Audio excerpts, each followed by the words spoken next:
What's up? I am suffering from a severe curse, and that curse is electoral politics. Alright.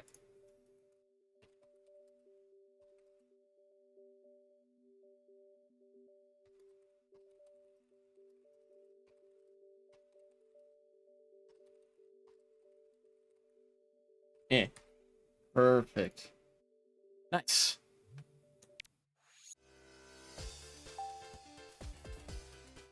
You know, I would love it if Twitch actually refreshed the... Yeah, alright, great. Awesome.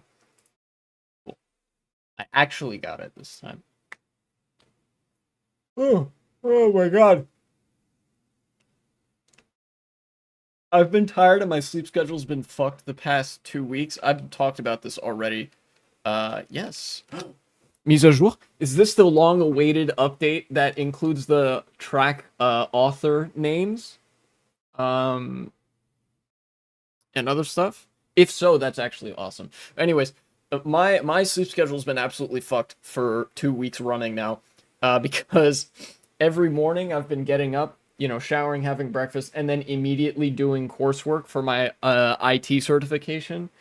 And then after that, that takes until lunchtime, or sometimes even after. So I have lunch, and then I have to do video editing. The past few streams have been, well, fortunately and unfortunately, a veritable treasure trove of stream segment content, which I've been sort of fastidiously trying to get finished up, and then that consumes my whole day because I have to, well, I do the streams as well. That sometimes that has like is a factor. I have to download and export the VOD.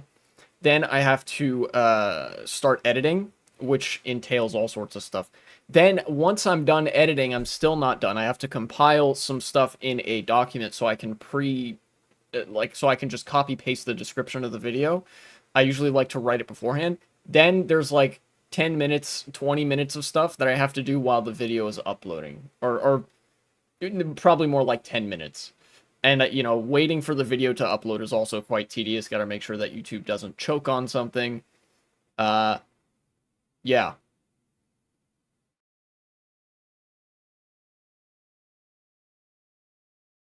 And on top of that, I also do volunteer work. I go to the food bank sometimes. I went there yesterday. It was quite nice. Uh, and I do phone banking also. And that doesn't leave a whole lot of time for me just chilling. And when I am chilling, I'm probably playing Street Fighter 3 Third Strike, which is absolutely destroying my hand. But I'm having fun, and that's the important part. Uh, I might go back to doing that today. Hopefully, I'll have a little bit more time today than yesterday, because the only video editing stuff that I need to do is like the uploading part. I need to make a thumbnail. Oh, that's something I left out. I make all my own thumbnails. And I do it with MS Paint, which is a way longer process than using Photoshop. Because I am broke. Thank you. Uh, I don't have a job yet.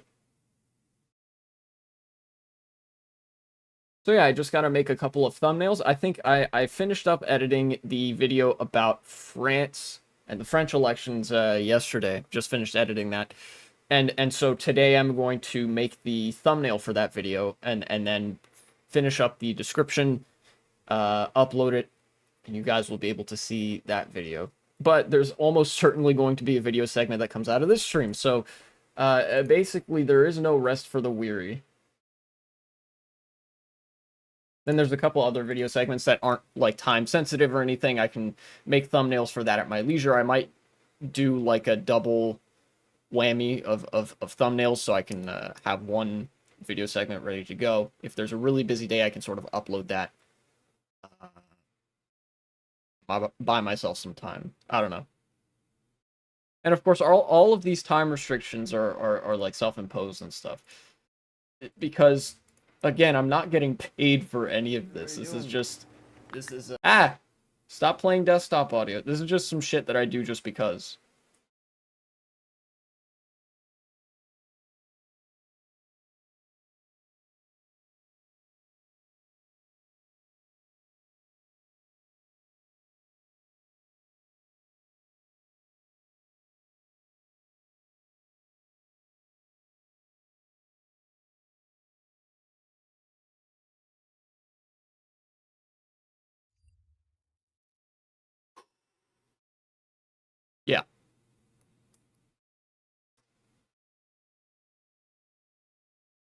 I should also probably refer to some of my notes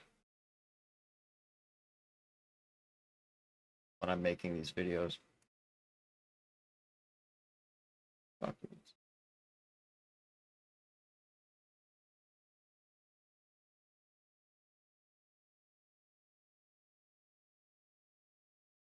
Yeah, there we go.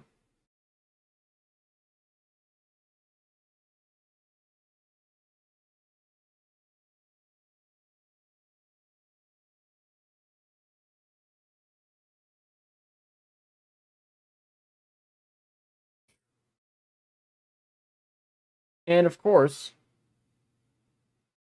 to top it all off, it's still hot. And my room still does not have air conditioning. It probably never will, because air conditioning is fucking expensive. So I'm living like the Europeans right now. I'm enduring 90-degree heat with little reprieve. Well, I mean, there is some reprieve. The other floors in my house have air conditioning. This one just doesn't.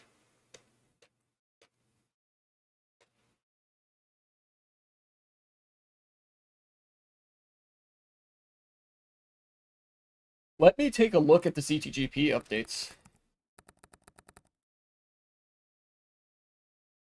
What is the update that just came out? Wow, July. That's today. Okay. July 10th update. New track, Darkness Temple, replacing Envenom Snowstorm. No, I love that track. What the fuck is wrong with the people at CTGP? They kept melting magma melee in the fucking pack. Sahara Hideout, Melting Magma Melee, and Siberian Chateau have been updated to the latest version. Dog, who the fuck is judging these tracks that Envenom Snowstorm gets removed, and then tracks like Six King Labyrinth and Mushroom Peaks and fucking Dreamworld Cloudway still are in the pack? The fuck? They removed Warp Pipe Island and Unfinished Mario Circuit? What the fuck is wrong with these people? Actually, wait, Dreamworld Cloudway got removed. Hold on, W. Undiscovered Off Limit is still in the pack? That's bizarre. Hold on. What got added? Fort Francis replacing Warp Pipe Island. God, there are so many tracks that should have gone before any of these. Volcanic Skyway. That's a classic. Old school players remember that one. Updated Lava Road to a brand new version. Toadette's Castle replaces Dreamworld Cloudway. Toad's Temple replaces item Fireland. Added Shortcut Ghost database category to one of the new tracks. Added staff ghost data and supporting update.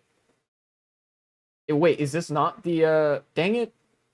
This isn't the fucking track author name update. Dang. That actually has me so mad that like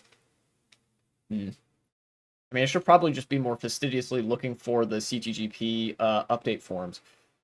Because I really think that, like, Envenom Snowstorm or Pipe Island, that shit needs to be added back into the pack. And stuff like Six King Labyrinth needs to go. Fucking Undiscovered Off Limit needs to go. A couple of tracks here were appropriate picks. I think Item Fireland and Dreamworld Cloudway were good picks for tracks that needed to go. Warp Pipe Island, Unfinished Mario Circuit, and Envenom Snowstorm were all good tracks. And Melting Magma Melee was just Kaizo. That's like toxic to introducing more players to the game, which is stupid. You can have a difficult track without it being openly noob hostile. The most difficult part about that is making the track to fit those criteria. It's easy to make a difficult track that is poorly designed. It's difficult to make a difficult track that is intuitively designed. Although it is possible, such tracks do exist. One of them is what is it? Glimmer Express Trains. That track is difficult in some ways, but very intuitively designed. That plays into one of the critiques. Even some people might say it's a bit overscaled, which I would agree. But the road's very large, not at all difficult to tell where you're supposed to go. And a noob, the problem that a noob would have on that track is not that they would be constantly running into walls or have no clue what to do, but rather they wouldn't know, like, the sort of etiquette for how to race a much longer track or the nuances of item usage or whatever. You know?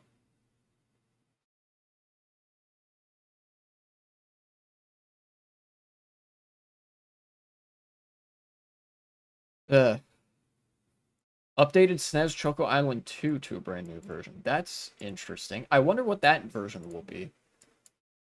I don't fully know.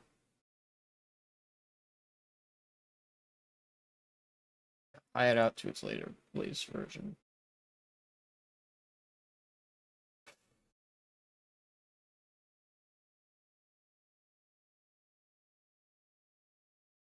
I think I'm gonna actually pick the tracks that got updated and added just for the sake of it, you know? Let me see if there are other tracks that got removed that I think were mistakes to remove. BCN Dry Desert. I like Dry Desert, but I don't know. Code update. Let's see. Staff Ghosts.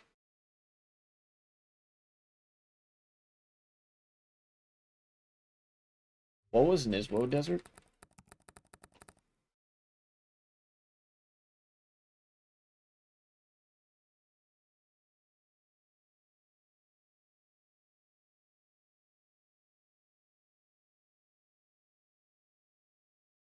That's not what I wanted to do. Oh, what Niswo Desert was great. I wish that track was still in the pack. Uh,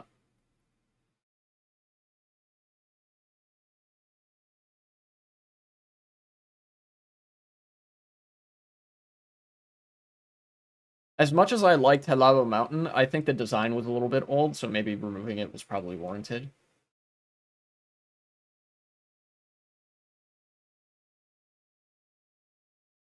Andrana Frostbite. Here, hold on.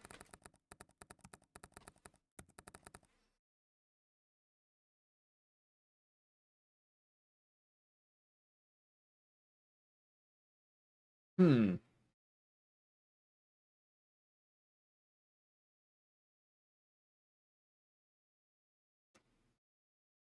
I don't remember this track.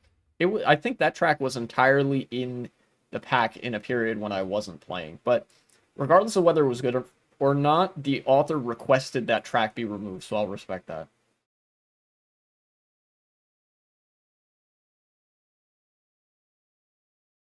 Lunar Spaceway is nostalgic as hell, but I think that's a good track to remove as well. Figure 8 Circuit is just not that interesting, so I agree with that.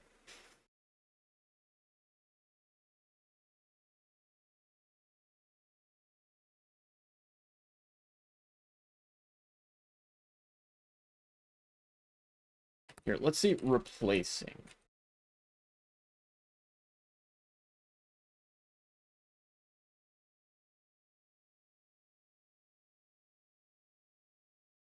Flowery Greenhouse, I think, was a mistake to remove. Suzuka Circuit, I agree with.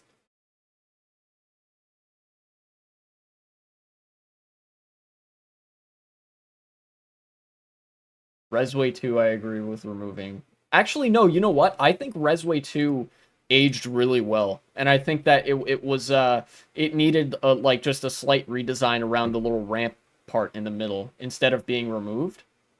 I really liked Resway 2. I thought it was a good track. The design principles of Resway 2 were actually very strong.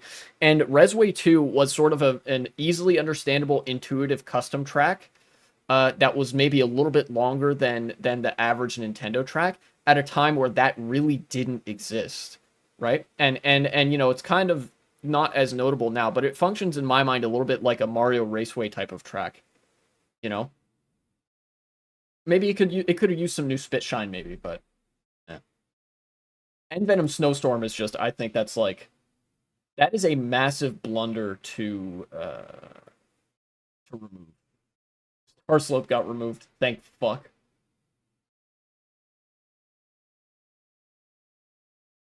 Yeah, I don't fully agree with most some of the removals.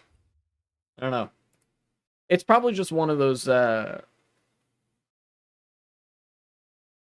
things you get you hit some, you miss some. You know, hit or miss are the tracks that get added and removed.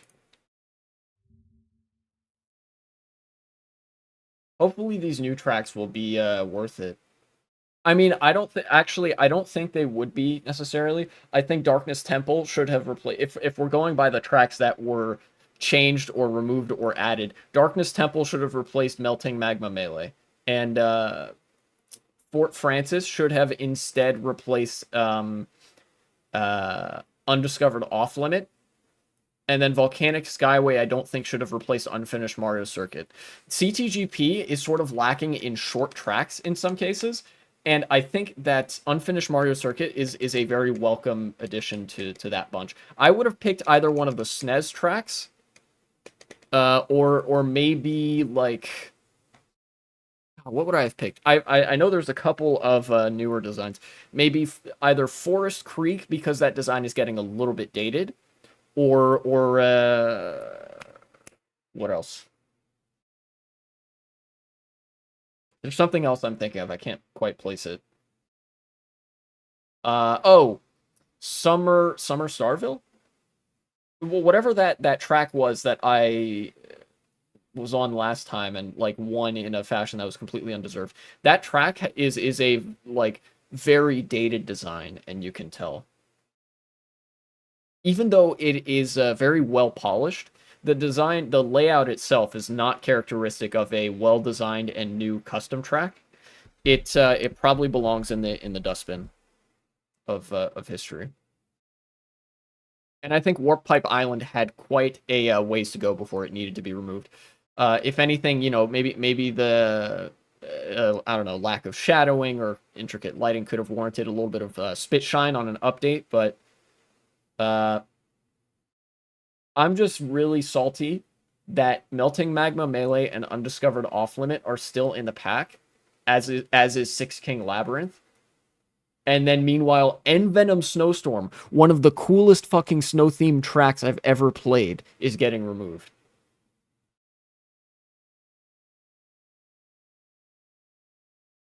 Jeez.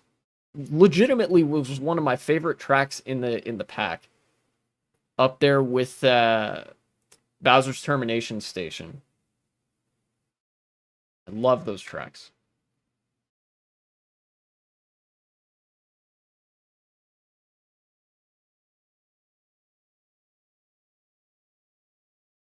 I think this is the update that's adding Toadette's Castle and Toad's Temple. And then next we're gonna get the Staff Ghosts and the supporting update, if I'm looking at this list correctly.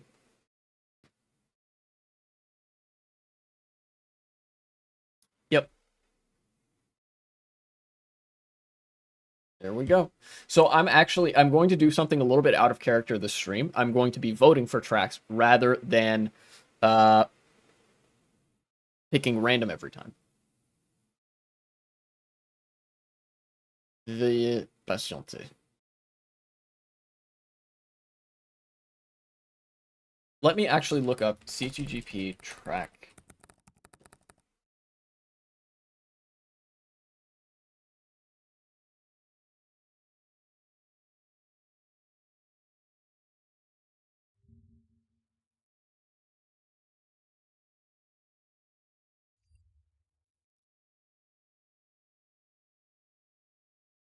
Follow them already. First, this is closed. Okay. All right, I'll have to wait for the next one probably.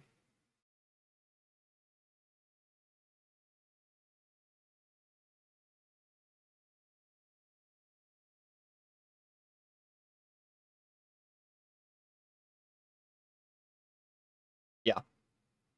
Oh wait, what was this?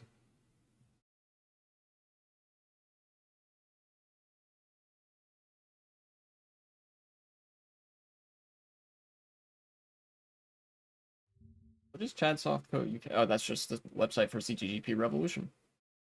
I wonder how they get any sort of financing to support this. If there's like I would love to know because I hope these guys get the proper support that they deserve. I wonder, is there any way to tell how many people are online right now? That's something interesting. Online status. There are 2 rooms, 15 people online. Okay.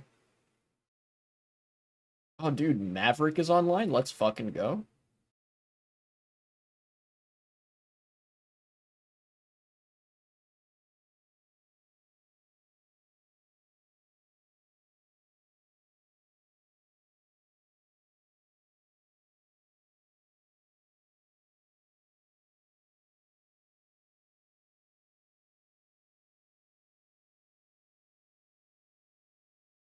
No active countdown rooms. Makes sense.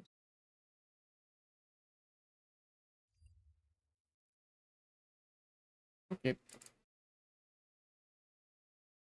Just waiting for this to install. I may as well get started on other stuff. I've sort of I've complained about Venom Snowstorm getting removed for long enough. I should get into actual like real world news as opposed to stuff that just pertains to my hobbies. Uh, there is a curse upon my life, and that curse is that I am a uh, I'm a leftist that believes that politics is mostly conducted outside of the electoral sphere. And yet elections keep happening and I have to talk about them because as much as I hate electoral politics, I have to acknowledge that they are very important, if only for sort of condensing and serving as a lagging indicator of other changes in broader society, right? Which is where the bulk of that political change is happening, and then that sort of gets compressed into election results or something like that. It's there's a relationship there. Okay. This time the election in question is in Iran, of all places. I didn't know that Iran had elections, but they do. Or rather, I didn't know they had elections that were relatively fair. I always assumed that like the way that unfair elections are conducted is just like you're only allowed to vote for one person, or like the vote count doesn't matter because they just edit everything on the back end anyway. Or they like force certain issues on the front end, use voter intimidation, whatever. But as time has gone on, it's actually been more of a thing that once the voting itself happens, the vote totals will be relatively reliable. FNAF Freddy is black, bruh. Welcome to chat. Hey, how's it going? So yeah, all that to say, sometimes dictatorships even have like relatively okay elections, which is very strange. It can happen. It's very strange, but it does happen. Now, obviously, in somewhere like Iran, they did a lot of pre-selection for the candidates that were going to be on the ballot. They were like, okay, for all the people that are interested in running, you have to be vetted by the state or whatever. So it's like you're allowed to run, you're allowed to run, you're not allowed to run, you're allowed to run, you're not allowed to run, etc., etc. Um, and in the most recent election in Iran, I guess it was a presidential election. One Juan guy who was not an Islamist was actually allowed to run, which is pretty cool, and he won the election, which is even cooler. Now, in other circumstances, I love hearing all sides of politics. So combining this with Mario Kart Wii gameplay is pure watch value. Well, then you've come to the right place, buddy. Welcome and hope you enjoy it here. Despite my usual repertoire of hating liberals with a passion, I have a soft spot for liberal reformists who have a very materialist approach to politics in places where the political systems are much more openly dictatorial and sort of authoritarian in their character, and when they still suppress all the political dissent and stuff like that. If I go to Al Jazeera here, well, I have Al Jazeera and I have Wikipedia.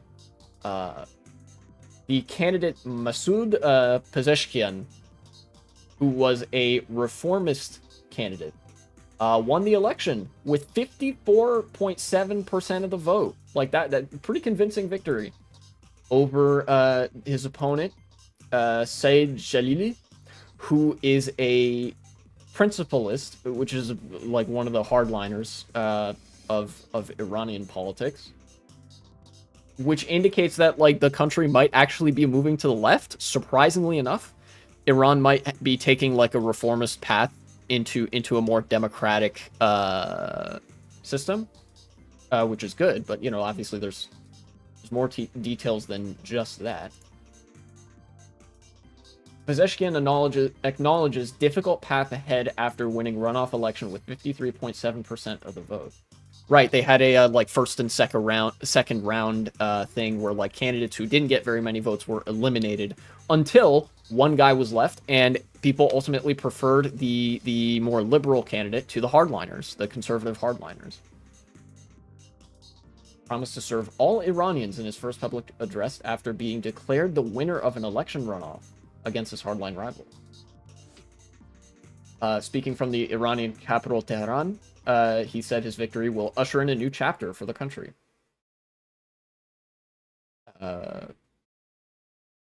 He also hailed the relatively high turnout in Friday's polls, promising to listen to the voice of the Iranian people and fulfill all the promises he made. I don't know if that's actually possible. One of the harsh realities of politics is that regardless of whether a candidate is friendly to certain interests or unfriendly to certain interests, they are never going to be able to deliver on all of their promises.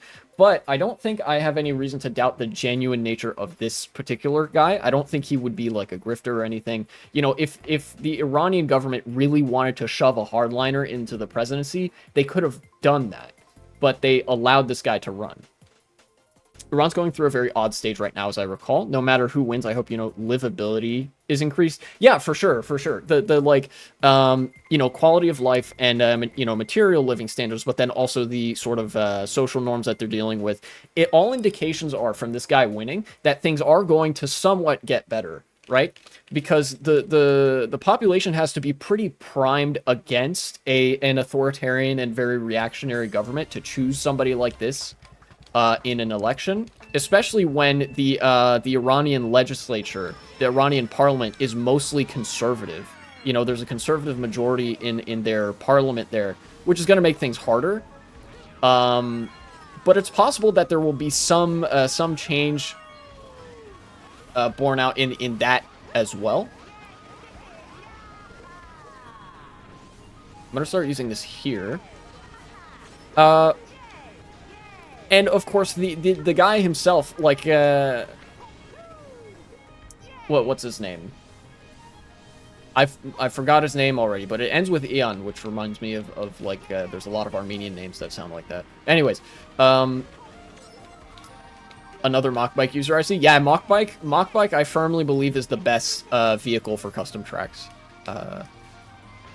But this guy, the now president-elect of Iran, has, I think, said, or Al Jazeera at some point in this article says that, like, he's going to have to be pretty careful. You mean Sphere? Damn, what a fucking... we're balling, I guess. Both Al Jazeera and I think the president-elect himself have acknowledged that they're going to need to tread pretty carefully, precisely because of the sort of way that the Iranian government acts towards dissidents. They took a very heavy-handed approach to the protests that occurred, I believe, last year, or maybe the year before. Or actually, I think it was the year before, leading into last year as well. And then, of course, they... are known for having like the morality police and the IRGC, which are both very heavily geared towards suppressing political dissent, both inside and outside of government. I didn't mean to throw that backwards. Including but not limited to the death of Masa Amini, who was like, whose death catapulted the country into like massive protests.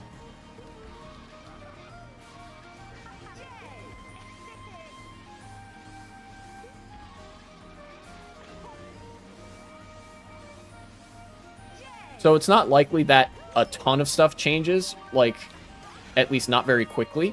But there's gonna be, it's gonna, like, things are going to get started in some capacity. And I do think that, what's gonna happen is the government in Iran is not going to be able to, get away quite with the same stuff that they have been in the past. In the sense of, like, they're going to have to yield a little bit to progressives in the country if they don't want to incite more like mass protests and mass uprisings and stuff, if that makes sense. Waluigi Spear for the +5 drift and +6 acceleration. You don't have to stand still after a shock because of this? Oh, wow. Wait, I thought you didn't have to stand still after a shock anyways. Because it doesn't stop you all the way. Oh, well. That sounds like a strong strategy.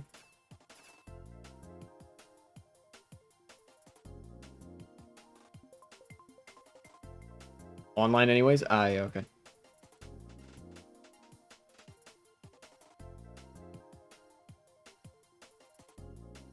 Shortly, oh, here's something interesting. All indications are, I think, maybe the Iranian government is going to concede some ground to the reformists.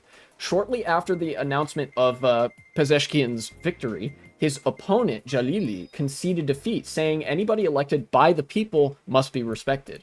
Not only should he be respected, but now we must use all our strength and help him move forward with strength, he's told state television. So it seems like they're sort of taking it in stride.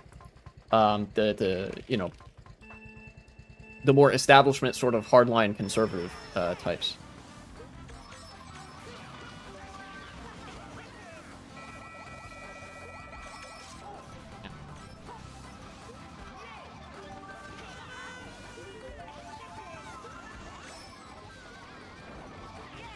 One thing I've found about Baby Park that's actually very strange is that it is oddly good for front running.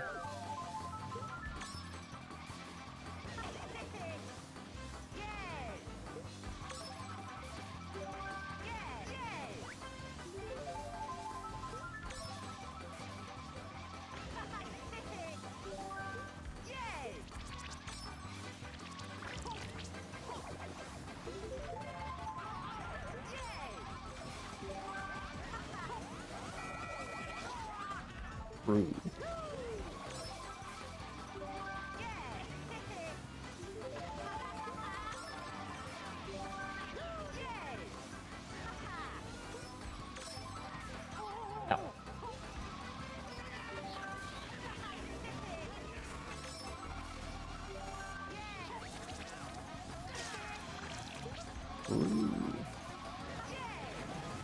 Am I gonna get first? That's funny as hell. As far as I can tell, it's a more or less religiously conservative party against a more moderately centralist party. Imagine slightly more right-wing than a Canadian Liberal. Yeah, that's about what I expected. I'm under no delusion that this guy Pezeshkian is like a socialist, like a Luxembourgist or something like that. Like, nah, we're talking about shades of conservatism here. But the important thing for me, I said I would be voting for the new tracks, and I'm just picking random every time. Dope, silly me. The important thing for me is just that he represents a movement leftward of the previously established norms in government and in society, where the population is much more progressive relative to most officials in government. And he is he might not be as progressive as a large segment of the population even, but he is certainly more progressive than most of the officials in government as well, most of the other political parties, right? He represents a much more reform-oriented policy vision. And that's important for like some first steps, right? Because I think I've said this in other streams that I've done, but I'll reiterate it here because it's super important. Every country in the world has a path to socialism or whatever the like ideal political system is. It's just, even if you're in a situation like Iran where you have a religious dictatorship and you seem to be like almost as far away from that as you could really be, that path exists. And, this is how it starts, is sort of making incremental changes, from like the depths to start building political momentum for like more substantial changes.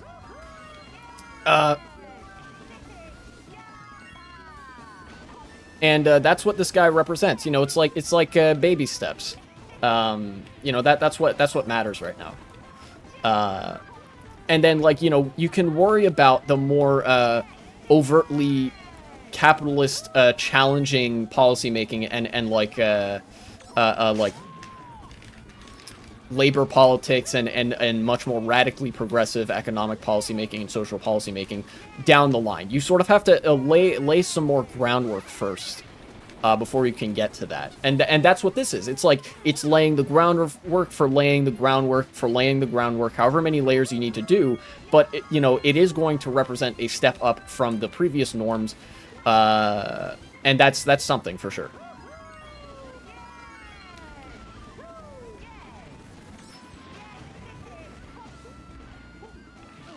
Ow.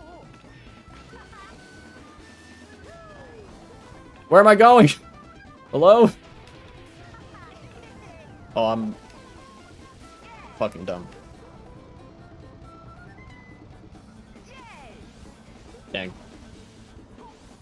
More authoritarian, the government. What type of lines are you taking? That was a fucking mistake, is what that was.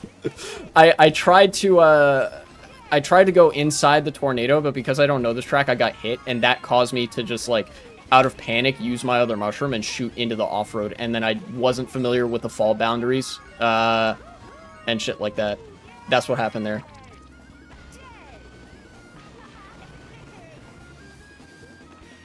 The more authoritarian the government, generally the less it represents its people, which is why earlier I said Iran's going through an odd stage because they're oddly allowing it. Yeah, that's right. It's like I think it's from a position of self-interest. The government, above all, like even authoritarian governments acknowledge that, like, even if it means allowing stuff that they don't like, they really want to preserve their own power and avoid a mass uprising. And so sometimes that actually does mean ceding ground to reformists and stuff. You know, usually not something they enjoy doing, but they will do it if they have to. And I feel like the pressure mounting is significant enough that they might feel like they have to here. You know? It's kind of like how for the longest time in America, we all knew Republicans were anti-gay and whatnot, but they put up the facade of being okay with gay people. They tried to play coy about, we don't necessarily have anything against gay people. We just think that, you know, the traditional family values are what we should be focusing on, right? Even though in their heart of hearts, they fucking hate gay people, right? Good thing nonetheless. Yeah.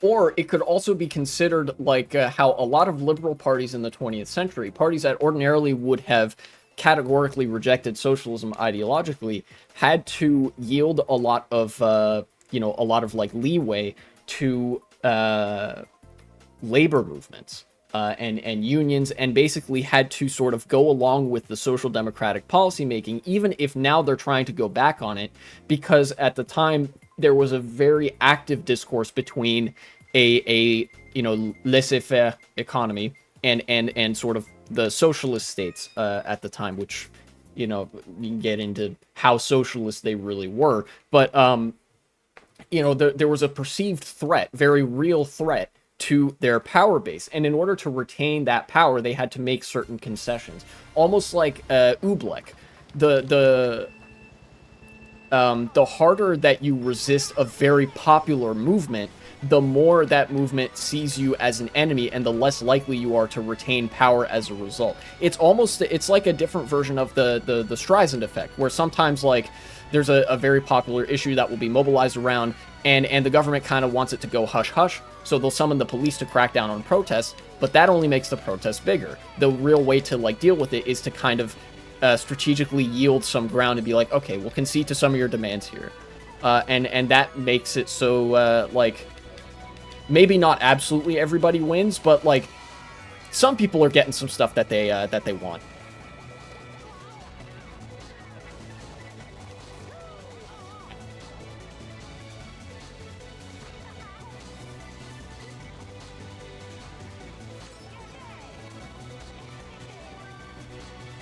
Very long-winded answer, but, that's kind of what I meant when I said that electoral politics is just a very condensed indicator of the political changes that have been happening long form in a given country. And it's kind of why I wanted to deviate from solely focusing on that, at least in terms of political organizing in my own life. You know, I'll talk about electoralism all day. At the end of the day, I care more about economic fiscal trading policy than anything else. However, it seems now all parties of almost every country care more about the less important things. I just hope that governments realize me being able to afford rent is likely more important than sending money to other countries. Want to know your thoughts on this? I think that's a false dichotomy, ultimately.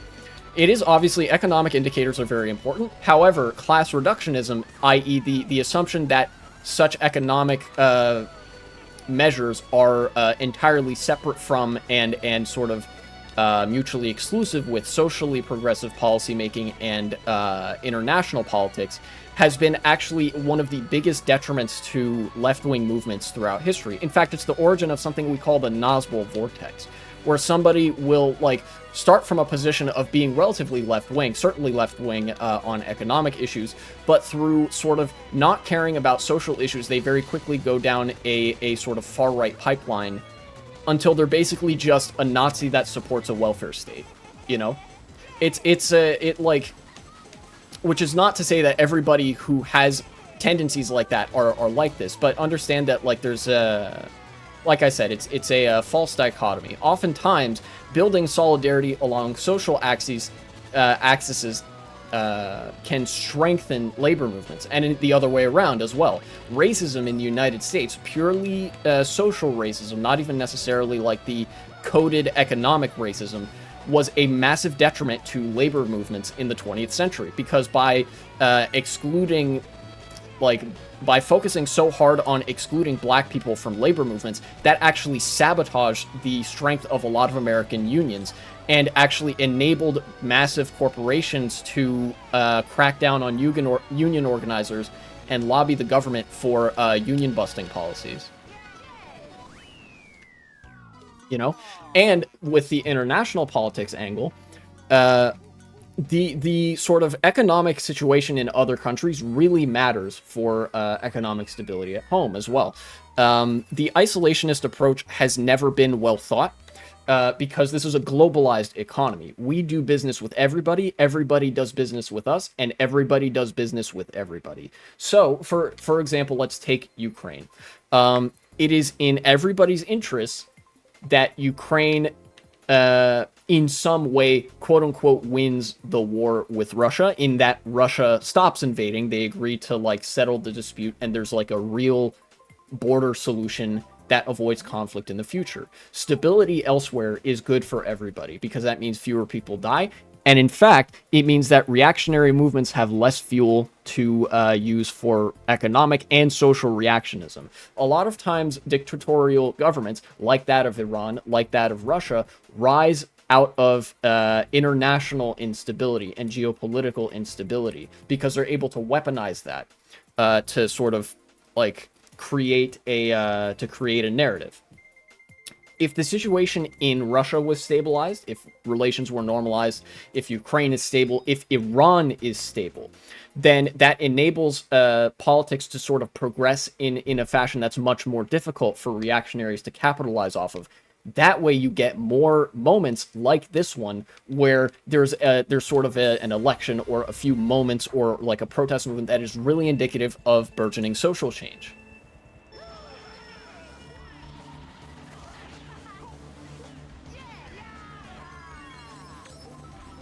And in fact, I think that America and countries in what we would call the first world or the global north should be sending more money with fewer conditions to other countries, because more so than anything, the driver of what amount of stability or instability a country has is whether or not they are economically stable, right? And a lot of the economic instability elsewhere in the world is our fault, is the fault, like, straight up of the first world.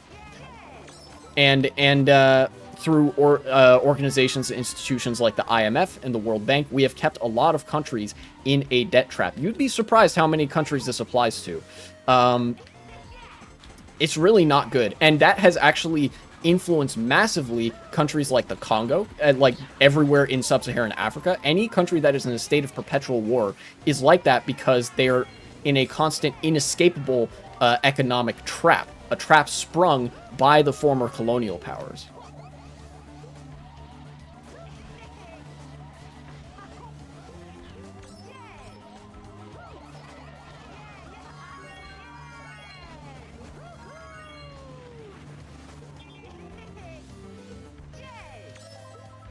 But sorry, another very long-winded answer. You know, politics is just way too complicated and interconnected for anything to really be fully isolated. You know?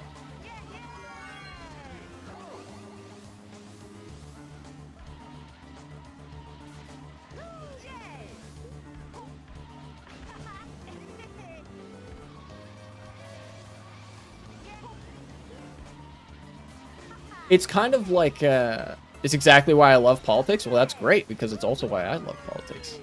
Kind of like, here, the most easy example I can actually go to here is North Korea. North Korea, pretty bad situation, you know, not a great place to live. I think we would all acknowledge this, right? But the reason why that is very simple. At least the reason why nothing seems to have improved there over the past several years, right? And that is actually because of the sanctions and embargo that's still on them. Because the rest of the international community has categorically shut out North Korea, that has insulated them from a lot of the influences that would push back against a lot of the hardline tendencies of government, and has also pushed back against anything that would make positive economic change. Their trade relations are some of the most restricted of any country in the world. If we were to stop using the international community to isolate North Korea and rather try to start gradually incorporating them into more international bodies and connecting them with more countries, we would actually see the standard of living increase, and the sort of tendencies towards hardliners in the government decline, because they would realize that now that the country isn't fully isolated anymore, there are influences that might threaten their power base. That's a very easy example of why, like, international connections matter a lot. You could say this for Cuba as well. Cuba, not as shit of a country as North Korea, but that's not a high bar to clear. You know, the US has been embargoing them for 60 plus years. And all we need to do for things to start improving in Cuba is lift that embargo. I promise things would get a whole lot better if that happened, because that is subjected to them to an untold level of economic devastation. And I'm under no impression that it would be a cure-all or a complete solution, but it really matters, because the United States is one of the is like the top dog.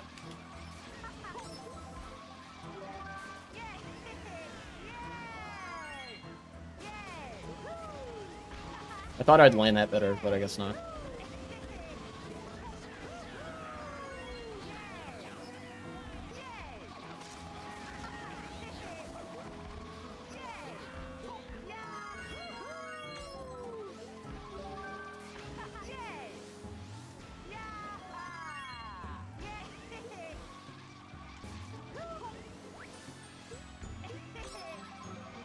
So yeah, sorry, that was supposed to be like, that was a section about Iran where I talked about a lot of stuff that wasn't directly related to Iran, but all that to say that, like, you know, elections are just a tiny part of the whole picture, and this election is a you know, a lagging indicator of what I think is some very positive change. And hopefully this change is capable of continuing uninterrupted. In fact, it would have to be some pretty big change boiling under the hood if it culminated in an actual, like, comparatively liberal reformist candidate being elected in a country like Iran. Bro, what are these lines? What the fuck?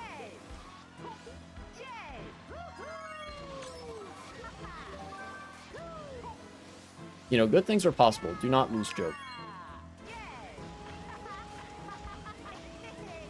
It's been the race where I get like 1,000,000 golden medals.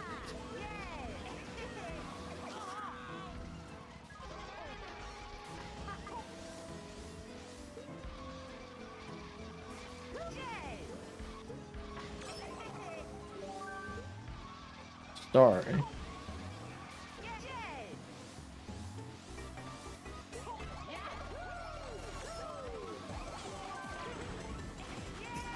That's what you get for trying to throw those red shells back at me, dude.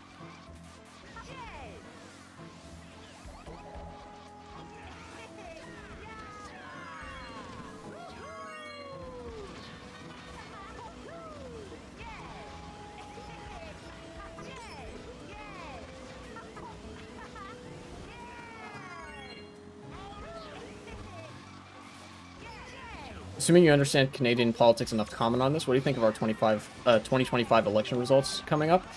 I don't know what to think about Canadian politics because I don't pay attention to it hardly ever. You know, I'm American, so most of what I pay attention to is American politics or stuff that has relevance for American politics, unless I'm reading the French newspaper, in which case I pay attention to French politics sometimes too. I don't know. Let me see. This on or before October 20th, 2025. Oh yeah, this. I think let's see.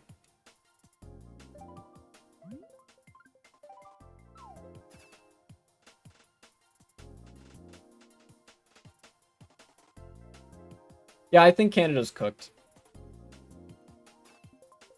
In short, Trudeau's been so bad for us, the polls show a 99% chance of conservative majority and 1% chance of conservative minority. Yeah, I think Canada's cooked.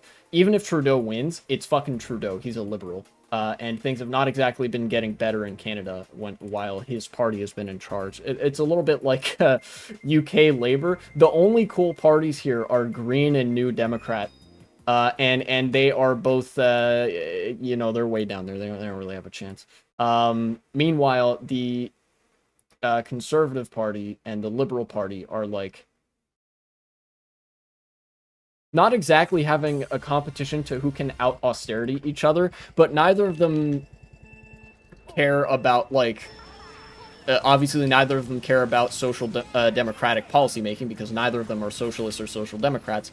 And you know, Trudeau is more preoccupied with breaking up protests and unions than doing anything substantive.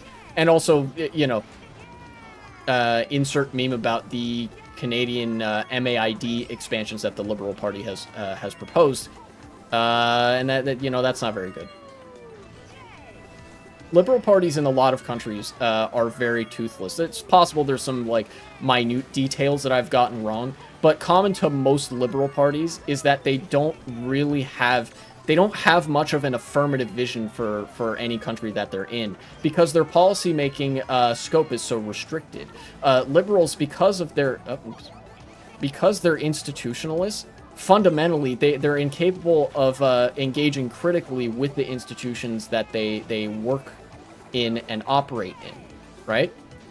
Which means that like they literally don't understand that something could be wrong with those systems because for them the systems are everything.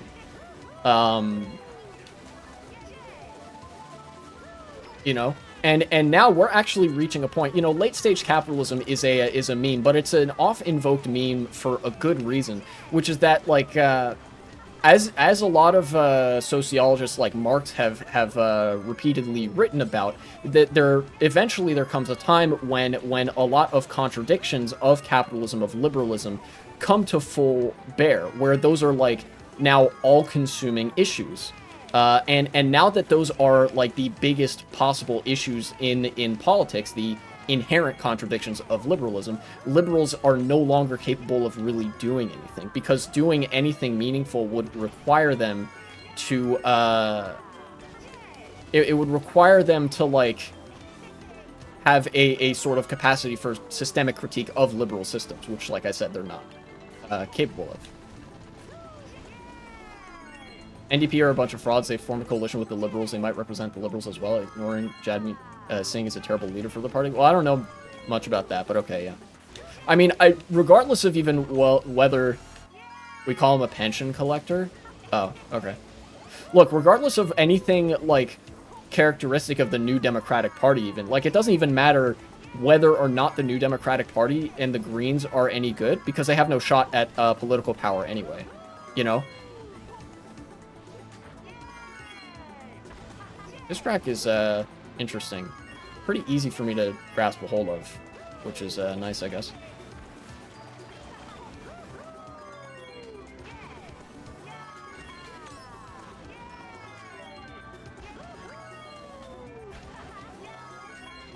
I don't have the confidence to go for that.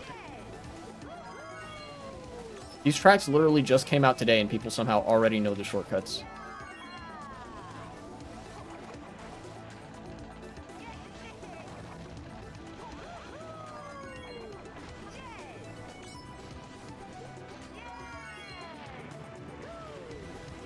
Can I do this? I can't. Okay.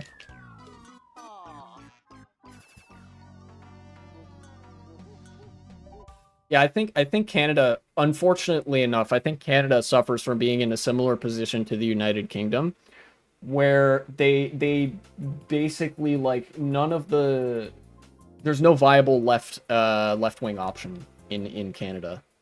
The Liberals are Liberals, which means center to center right, and then the Conservatives are well, the Conservatives they'd be typically far right, you know.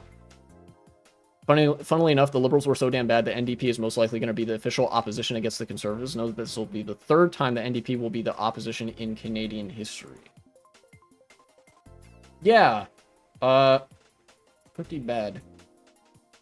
He thinks. What is their ideology? Social democracy, democratic socialism. Yeah, this could be like mean a lot of things. We'll see. A lot of socialist and social democratic parties have gone through periods of incompetent leadership. But on paper, certainly their ideology suggests that they'd be a better option, at least, than the Liberals in Canada, which, as I've said with other stuff I've talked about, is not a high bar to clear, but they do clear it. You know?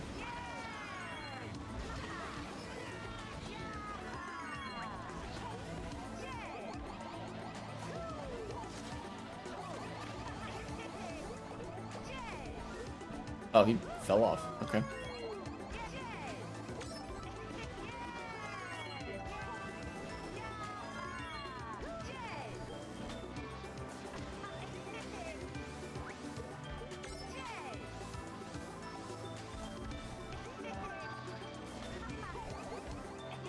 Is that possible, Shrimless? I almost don't... I don't really want to find out. This track is somehow still on the roster. I like this track. This is, there have been a number of tracks that have been based off of Super Mario Galaxy levels. This, to my knowledge, is the best one.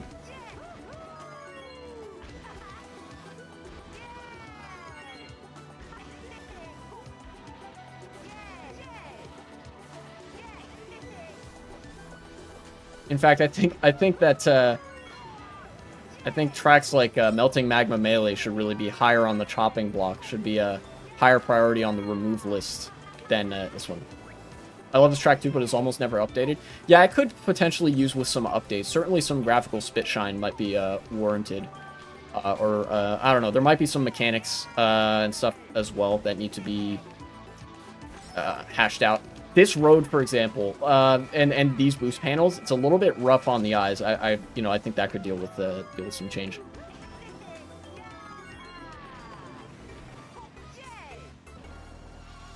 Maybe a little bit more lead up for that turn as well, or something. Something like that.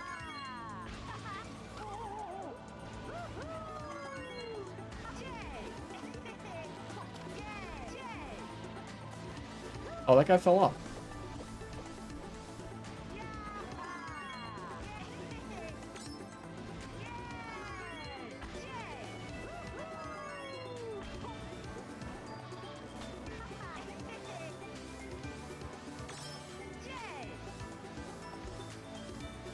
Shortcut by using a... Oh, no. Using a mushroom, then pulling a bullet bill. Very risky, but skips 2 corners. Interesting. What? That guy already finished? Dang. Okay. I fucked up big time.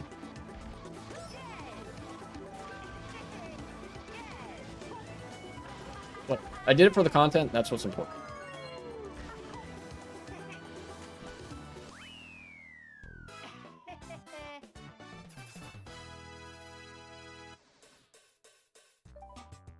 Why not try out Waluigi Spear for me? Sure. I'll do that.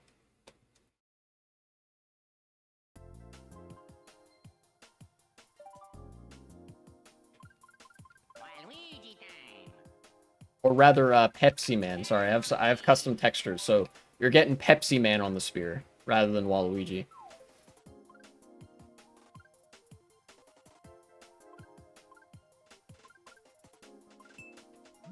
I don't know where the new tracks are.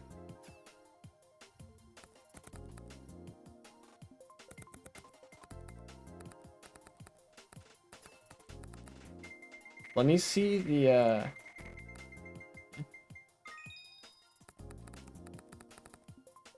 Oh, let's add saw, not clash saw. Waluigi pinball for some godforsaken reason happens to be amazing for Spirit? Really? That's interesting. So this track got an update, evidently. Let's see what this is all about, or if it was meaningfully changed in any way.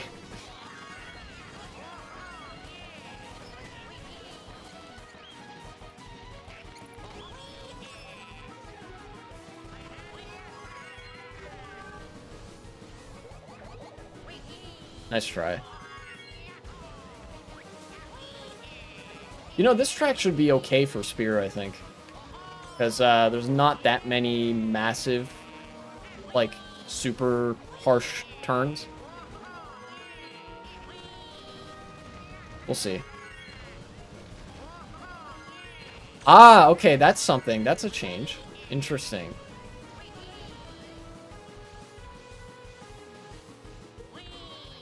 Yeah, this turn is fine. This turn is fine.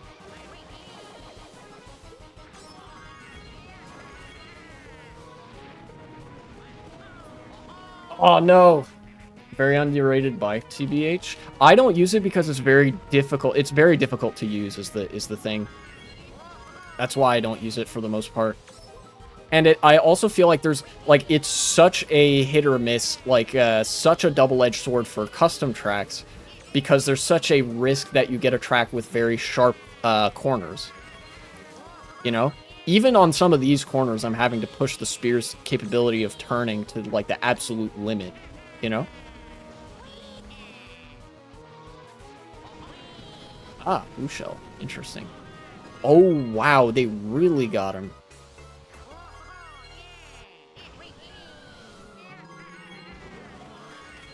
Okay. So far, so good. I'm gonna try to hold this mushroom because I think a blue shell is more likely to take me out than a red shell. Never mind. I tried to hit the sauce too hard.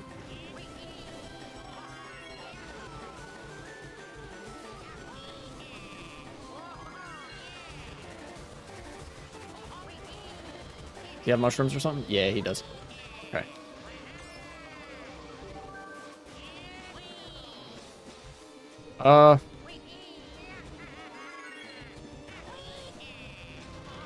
Oh, these move slower, too. I just noticed that.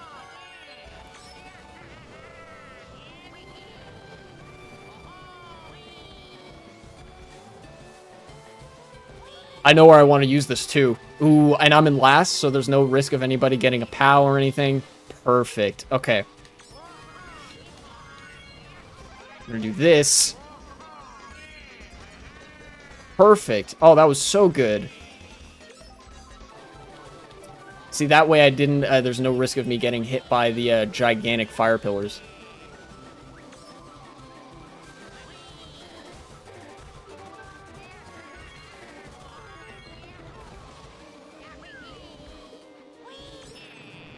Imagine.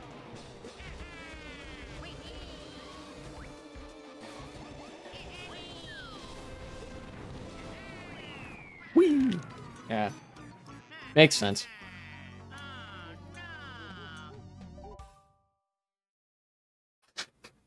I don't think I race bad. The problem is just that that is Melting Magma Melee. Not a very good track.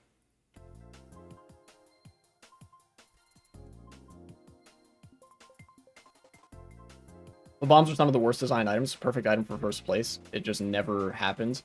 I think the bomb is it's for situations that don't happen very frequently on custom tracks, if that makes sense.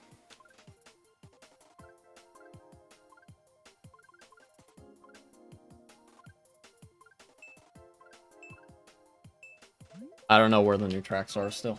They. Okay, he's picking Fort Francis. Cool.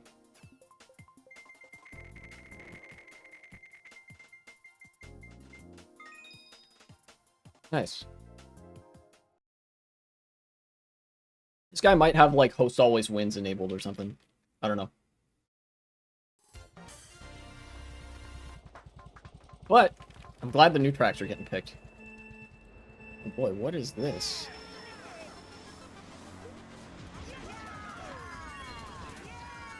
Oh, okay, that's faster, and I fell off.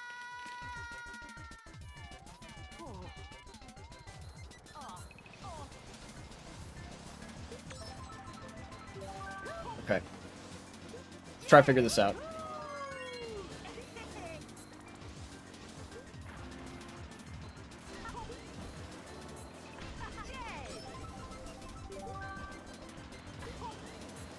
Huh?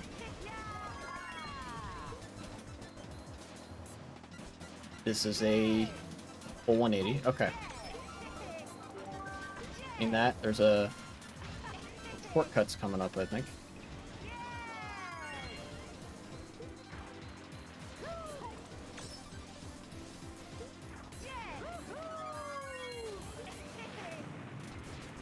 Alright, I'm gonna try to do this again.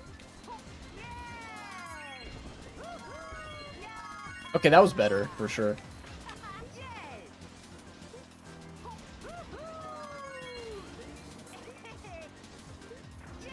What's over here? Oh. That's what. What? What the fuck? How does that work? Huh? Somebody explain that shit to me.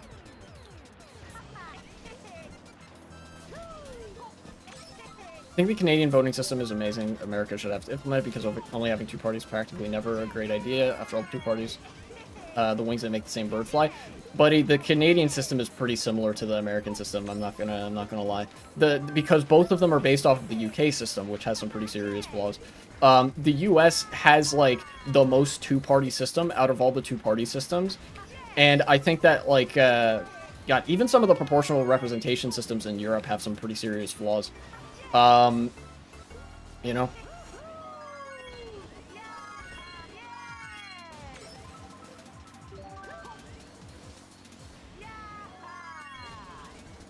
And in fact, while there are some changes that ought to be made to electoral systems, I think that those are actually a little bit less impactful than a lot of mainstream liberals would focus on. What type of system would you suggest by chance? Probably proportional representation would be the best system. Which, I don't know, that would probably be closest to what exists in France or the Netherlands or something like that.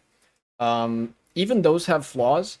There is a theoretical ideal system that I could construct, but it would be very difficult to generate the sort of political willingness on the part of anybody in power to do something like that, especially with how apathetic the American public is, which has a wide range of causes and stuff. But yeah, proportional representation with ranked choice voting and like a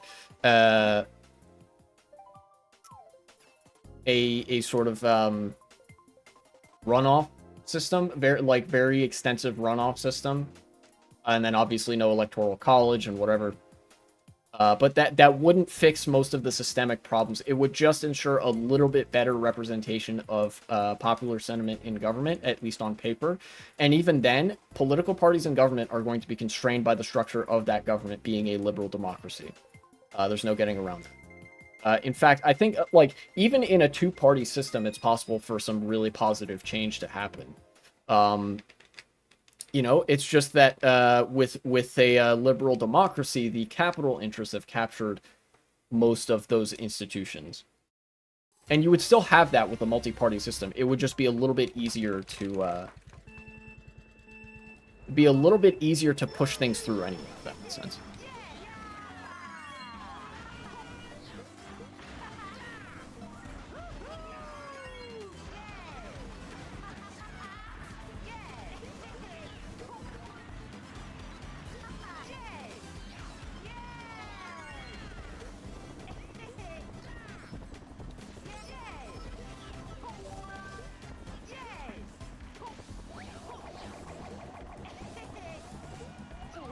No! Thought the revolving greens would save me, but alas.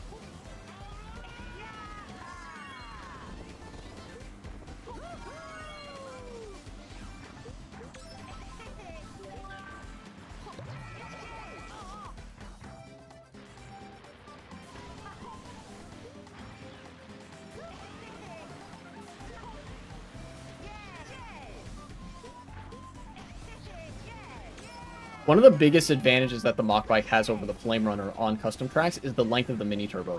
Because custom tracks tend to have a very large amount of twists and turns, Mach Bikes benefit greatly whenever there are turns.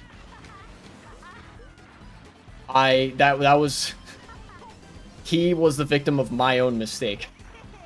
I got a bad angle, got a bad landing, but then because of that, he got hit by my green shell. And I remain in front of him. That banana's not there anymore.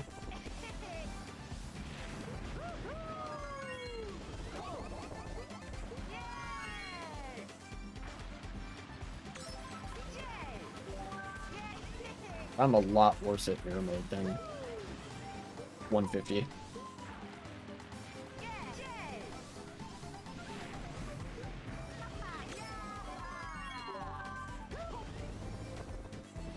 The thing I hate about our system is coalitions. Get to that in a second. Liberals and conservatives have the same realistic example. Liberals and conservatives did a coalition with multiple. This track is very complicated. I'm probably not going to be able to coalitions because, say, in a realistic example, the liberals and conservatives have the same amount of votes and did vote totals, but liberals did a coalition with multiple parties: Green, NDP, and BC, for example, pushing them to not only a minority, but a majority. Right, like majority as opposed to, like, plurality or whatever. And, of course, the opposite happens with the Conservatives, NDP, Greens, etc. It makes voting more important for the bigger parties rather than the smaller ones. Realistically speaking, there is no way to do a government that isn't a coalition government if you have a broad range of ideologies represented. That's just a part of having a multi-party system. Even in America, there are coalitions. In two-party systems, there are still coalitions. You just don't know it because there are smaller organizing groups within each party. In a two-party system, because there are two major parties, they have to be big tent parties. Which means that they're not just a, on paper at least, they're not just a liberal or a conservative party. They also represent other ideological contingents. For example, in the United States, the Conservative Party, the Republican Party, is a fascist party, but theoretically they also represent neoconservatives and moderate center-right individuals. They have those three contingents represented in the Republican Party, and theoretically they have to build a coalition around that. That's what the party whip is for. That's like the dedicated coalition building mechanism for within the party. Likewise, on the Democratic side, they are on paper a liberal party, but there are also social democratic and socialist contingents in the Democratic Party and various degrees of liberalism. That is, that's how coalition building works in the US. A multi-party system would make it so that each party functions, or each ideological contingent is capable of functioning more on its own, so you don't have the fascists and the liberals just dominating everything. But coalition building is an essential part of having a government. You can't have a government and not have a coalition building mechanism, because then you just have a one-party state. And one-party party states are fucking hot garbo.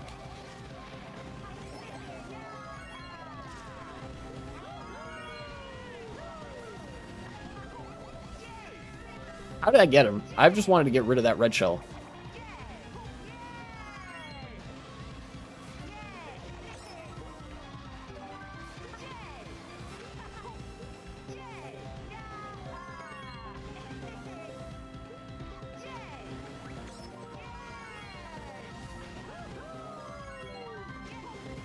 Hell, even in a lot of authoritarian states, you have coalition building. I just want to be able to afford stuff again, Lamau. Then you're barking up the wrong tree. Reforming the like electoral artifices of government will never get you that affordability. What will get you that is economic politics, economic policymaking, economic pressure from outside of the electoral system. Tenants unions, workers unions, that sort of stuff works. In fact, it works so good that companies have devoted fucking billions of dollars to crack down on them.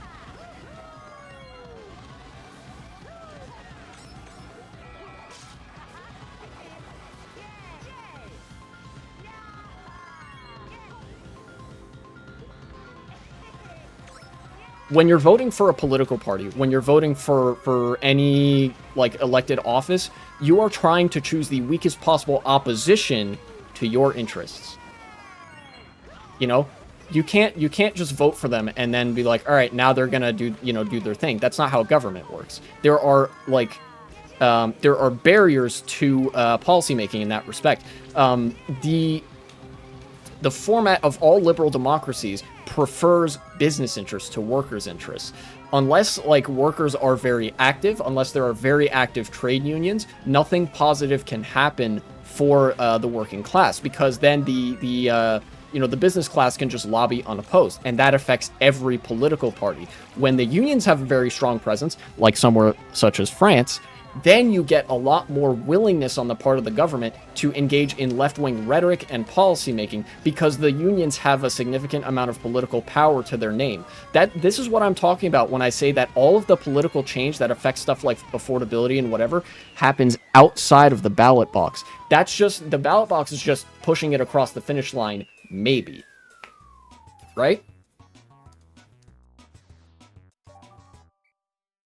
So if you really want to be able to afford stuff again, well, nobody can afford stuff right now. So I think we're all shit out of luck there. But, if you really are concerned about making those kinds of political changes, join a tenants union, join a union in your workplace. And if there isn't one already, make one. It takes more than one person to change the world and whatever, but like that's how we got to do it ultimately.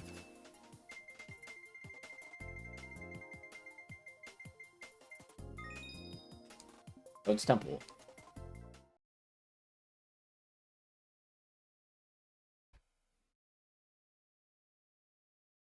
What are your thoughts on minimum wage by chance? I think that it's a flawed but necessary stopgap in a system where unions are not very prominent. Theoretically, in a system where unions are ever present and extremely active, you wouldn't need a minimum wage, because it would, like, unions would be literally everywhere. There would be no need for the state to sort of act as a floor setter on behalf of workers. But in places where union membership is not full and like where unions like aren't as active, so America and functionally every country just about, the minimum wage is a necessary component of policymaking. I think that it's been a very big liberal mistake that all policymaking around workers has been centered around the minimum wage. But it's better than nothing at all, and you just ultimately you would rather have unions doing that kind of legwork.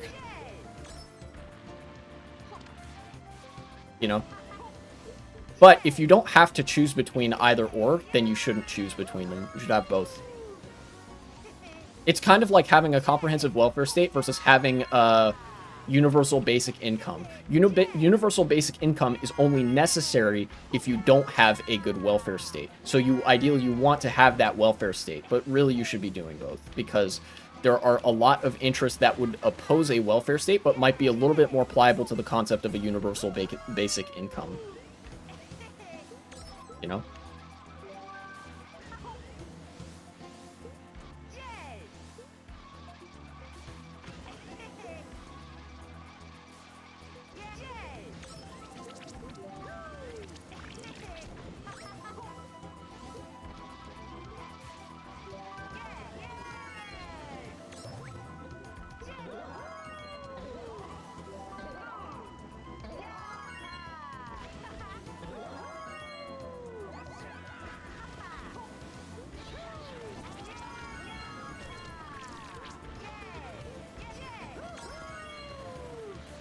I'm just gonna follow this guy. Do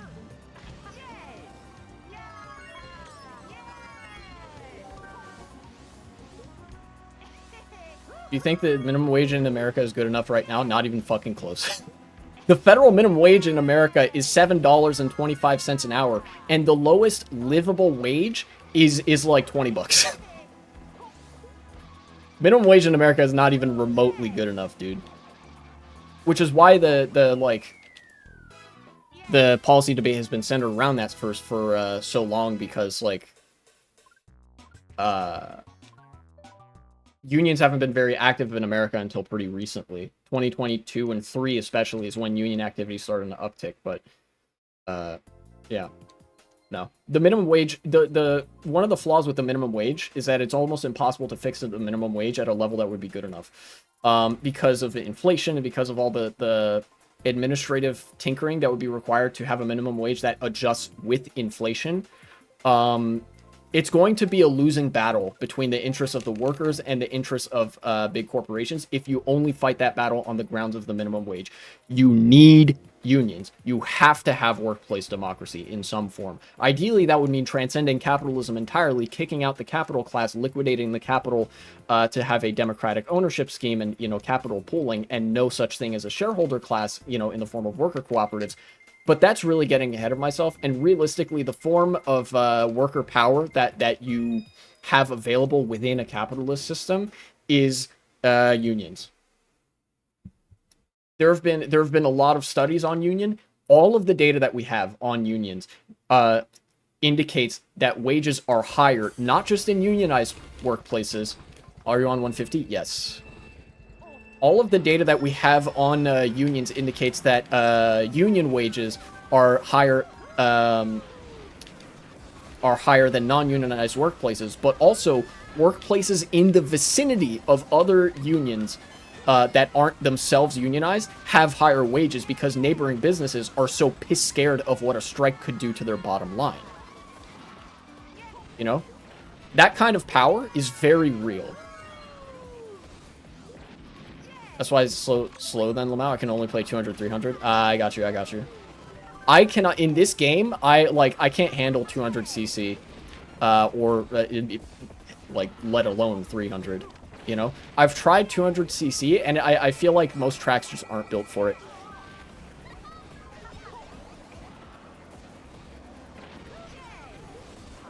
Oh, what the fuck? This way.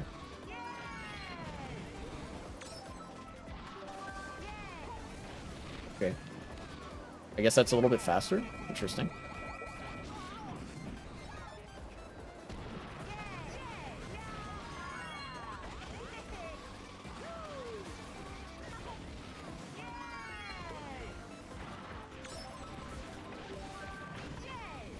Dude, that guy's getting hella red shells. Holy shit. I kind of feel bad a little bit.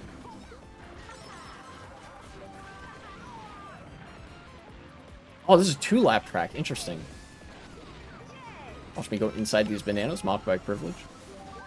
One of the advantages of mock bike, the thing that makes mock bike turn so well, is also the thing that gives it such good control over the flame runner, which is why I can sometimes get away with these insane looking maneuvers.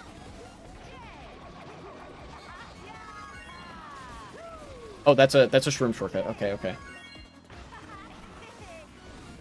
I wasn't getting rid of my mushrooms specifically to hit that guy. I just needed to for the sake of doing that shortcut. Or getting rid of my green shells, I should say. I don't know if I said mushrooms the first time. Now, there's only 5 people, so a shock can't happen. Theoretically, a POW could, though.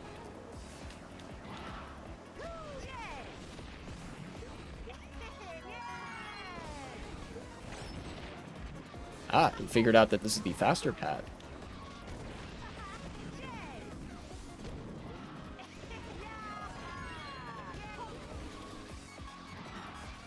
Saving this bad boy for a special occasion. This.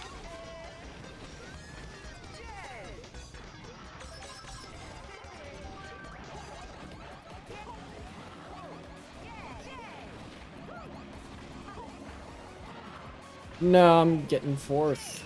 Rip. I probably held the Mega for too long. There you go. Ah. The other, one of the other political topics that I have lined up for stream. And it's a 1v1 now. Great. More Perfect Union posting banger after banger, of course, naturally. There's a bill in the Senate from Bernie Sanders to introduce a 32-hour work week to the United States. Is this going to pass? Probably not. but it's important, again, because it's an indicator. In this case, more of a leading indicator of what the political discourse is going to be in the coming months and potentially years.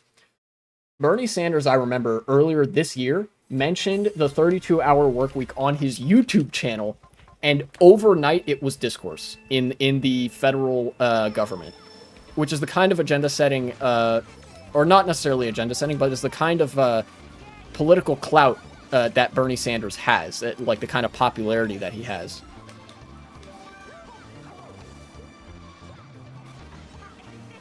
And now, this is the I believe, the first iteration of this that it's been introduced in the legislature, which is super important.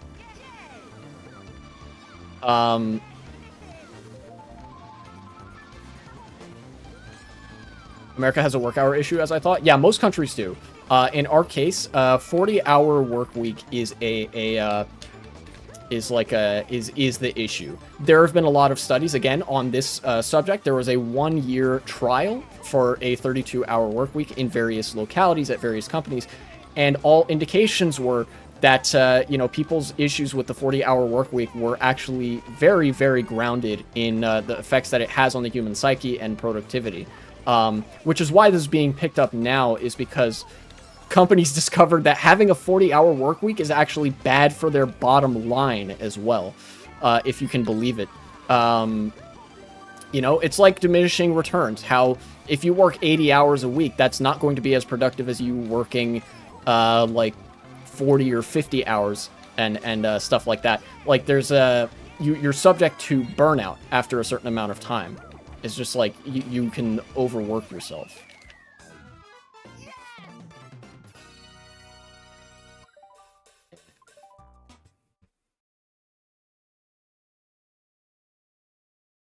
And specifically, Bernie Sanders' version of the 32-hour workweek legislation would get around one of the most major problems that could potentially be introduced with it, which is a potential loss in pay. Bernie Sanders has specified every time that he talks about the 32-hour workweek that it should be 32 hours with no loss in pay, which means that if you get paid $20 an hour for 40 hours a week, that's, let's see, 20 times 400, that's $800 a week. You would still be getting paid $800 a week, but now with 32 hours instead of 40. What I'm assuming you suggest is lower work hours and higher minimum wages to compensate? Yes. Or not even lower minimum wages, not lower, higher minimum wages, just higher wages. I think, like I've said, the minimum wage should be raised. Obviously, it's not even close to sufficient, but that's not the principal ground on which we should be fighting the struggle for workers' rights. It could do with an increase for sure, but ultimately, I think unions are going to be a much more impactful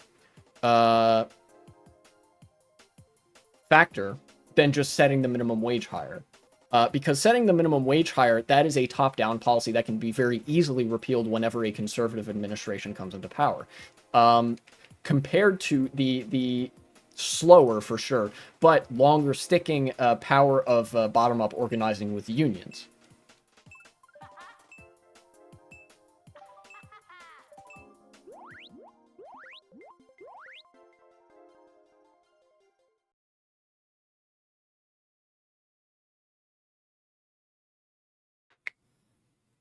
And this isn't even a problem with the hourly wages and stuff. That isn't a problem if your wages are calculated on a weekly, monthly, or yearly basis. Because your weekly or monthly pay would remain the same. You would just be working fewer hours for it.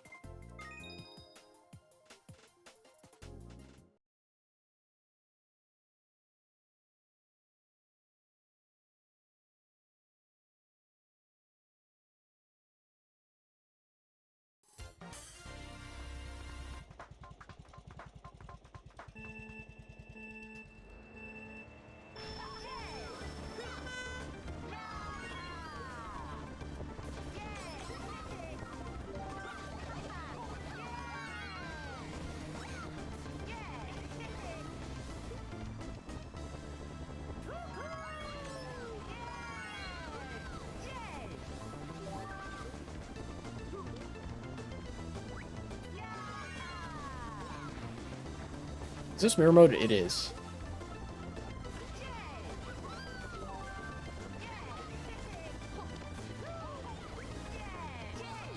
Got him. I knew he would try to do that when he saw me put my banana back.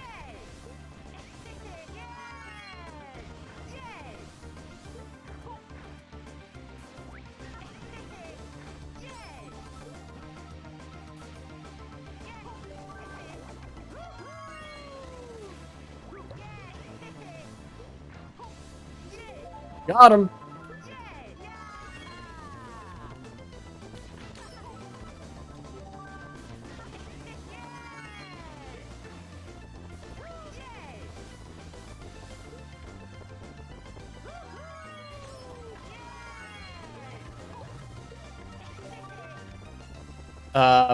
Driving right now, so I can't 100% get to that. See you in a sec.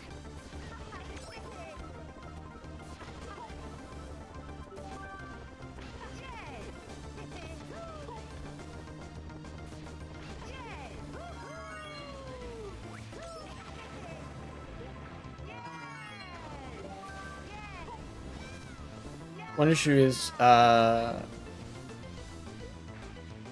happened.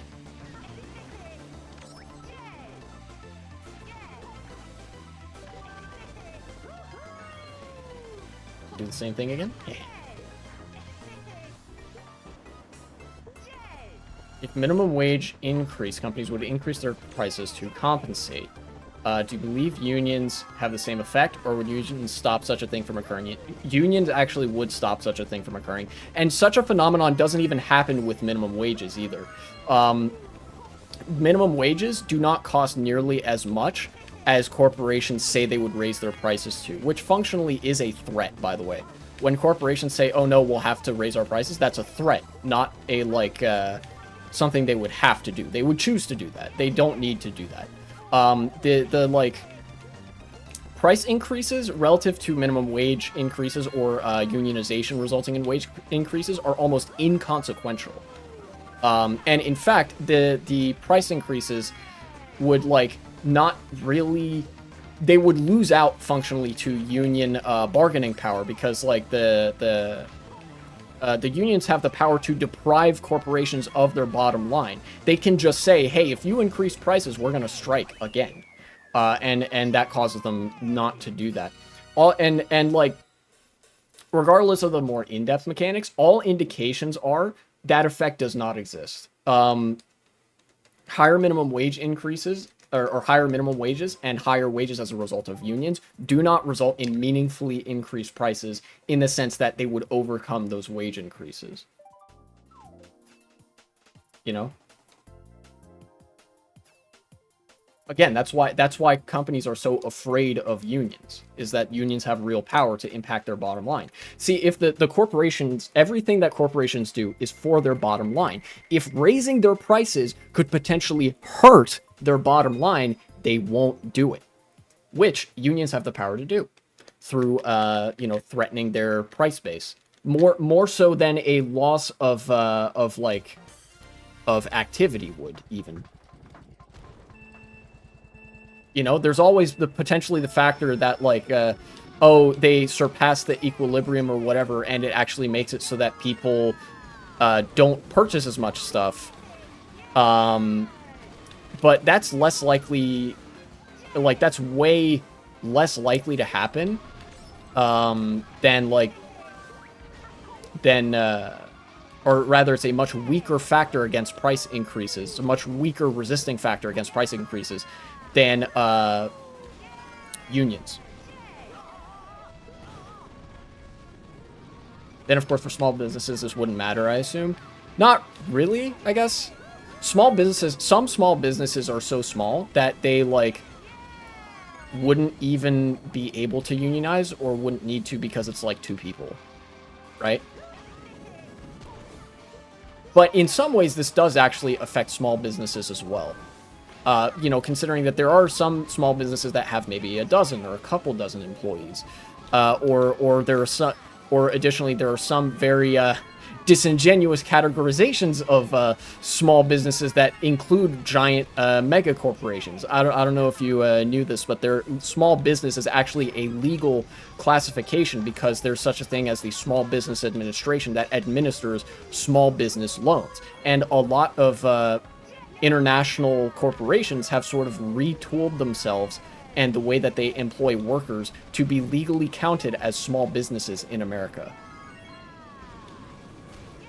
So legally it does matter, but in terms of like really tiny businesses where it's like 2 or 3 people, it doesn't matter as much. Or like the, you know, it's a slightly different dynamic.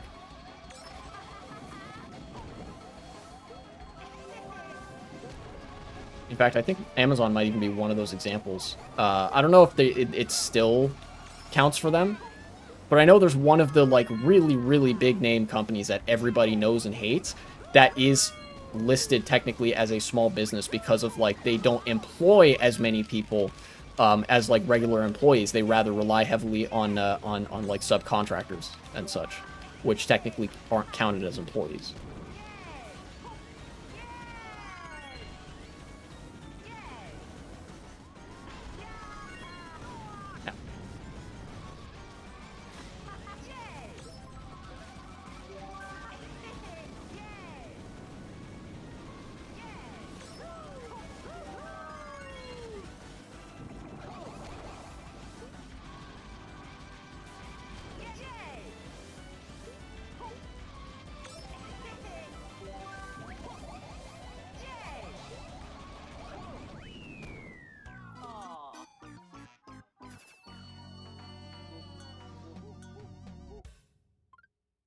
You know what I think I'm gonna do?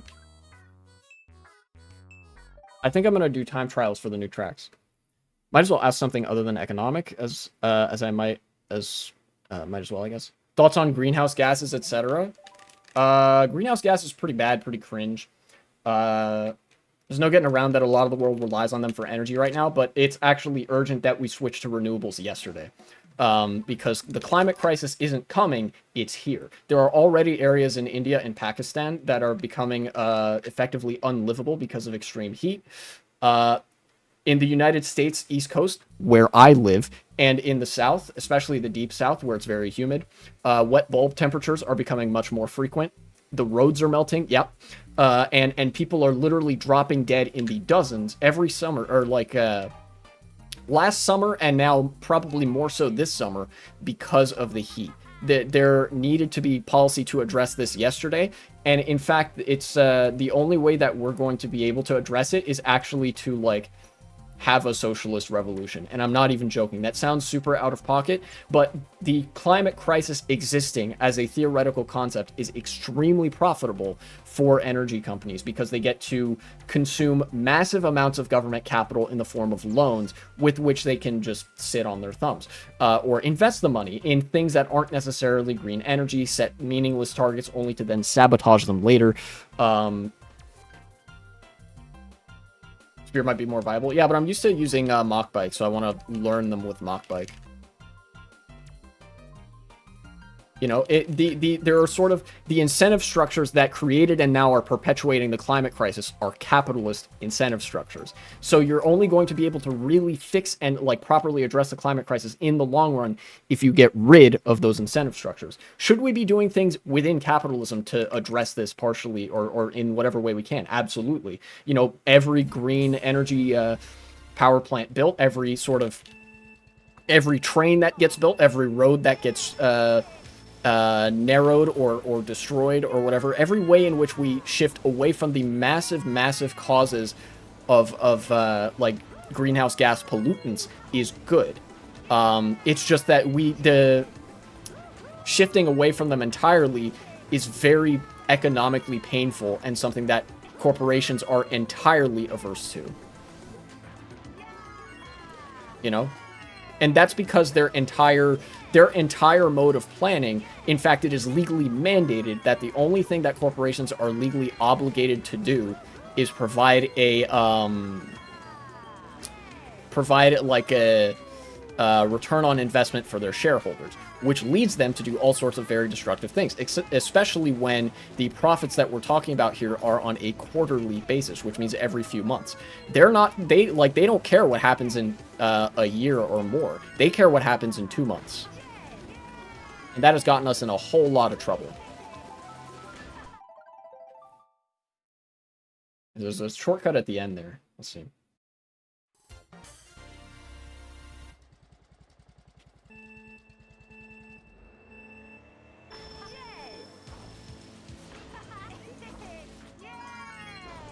And actually, I really do think that in like renewable energy, as far as renewable energy goes, wind, solar, and nuclear are the name of the game.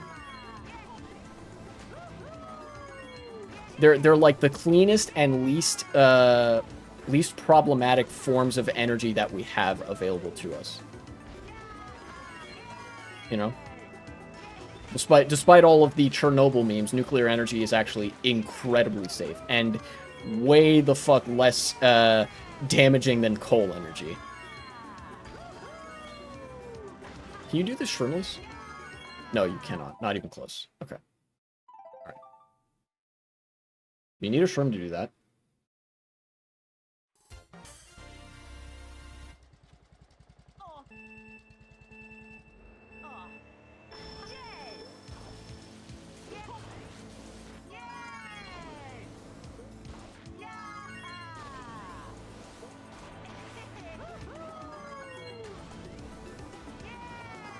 You think if a government held a theoretical gun to corporations' head and forced them to change policies or energy, etc., we would be better off? Unquestionably, yes. And what's more, I don't want that gun to just be theoretical.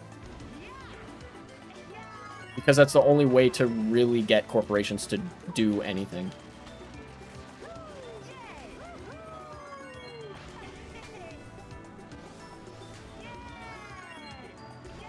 That's one thing I entirely agree on. Oh yeah, for sure. Like I think in the intermediate, before socialism really happens or whatever, like before that can come to bear through reformism or revolution or whatever it is, that has to be the road that we take. You know, if we want to address the climate crisis. Like, all right, motherfucker, here are your objectives. You're gonna meet them, or we're throwing your entire fucking like executive board and shareholders in prison, right? Like that needs to basically be the proposal that the government walks in with.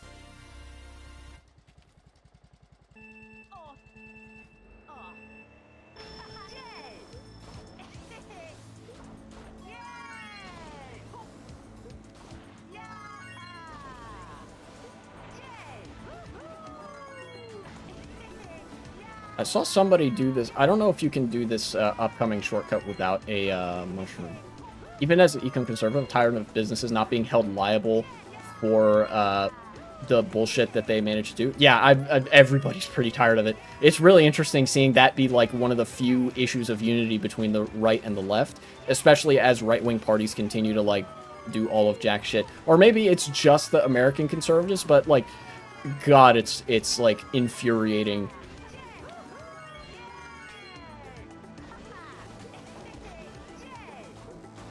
Like, climate change comes up and the Democrats are ho-humming, and then meanwhile the Republicans are on a spectrum from it doesn't exist to how can we blame this on China, you know?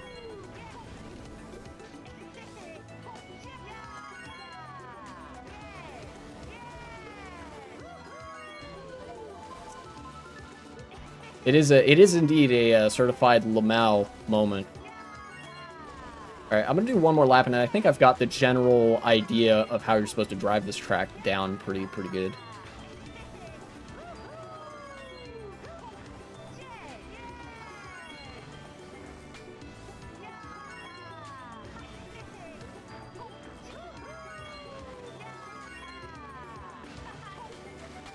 I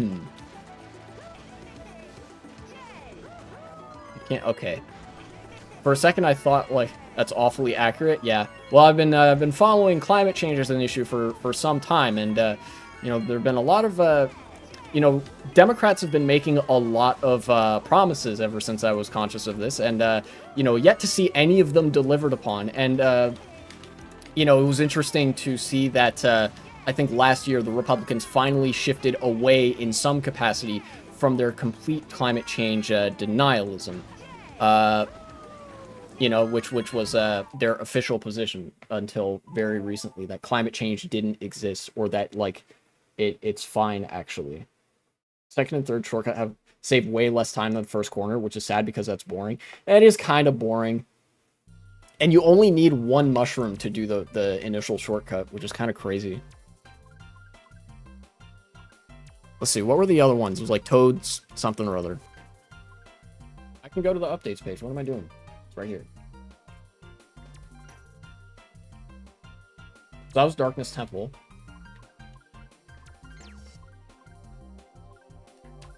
What else we got? Fort Francis, that's one. I can see that's 100% a flame track, though. That is 100% supposed to be a flame runner track. Which means that actually you could probably get away with the spear on that track. Most of those turns are going to be geared to Flame Runner. They're a little bit wider. Obviously, you know, spear suffers on the turns versus the Flame Runner either way. But there are some turns with the Mach Bike that are almost impossible to take even with the Flame Runner that the spear would have no shot with. Definitely like a more spear-friendly custom track than most. This one, I'm not entirely sure. So you do this at the beginning. That part could be okay for spear. And then, okay, I remember seeing this, I made the mistake last time. This is a lap 3 only route. And then on one of these areas, you got the giant toad or something shooting fireballs at you. I don't know. Yeah, see, that comes out down there. This is a U-turn. I have to remember that. Those arrows are in very misleading places. All right. Ooh. Okay, that's a thing. I'm going to come back to that on lap 2. Pretty simple track layout.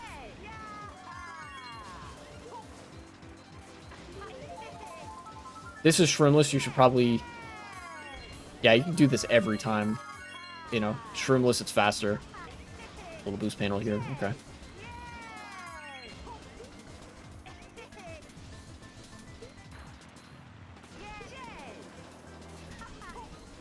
Little wind-up kitty cats. Cute.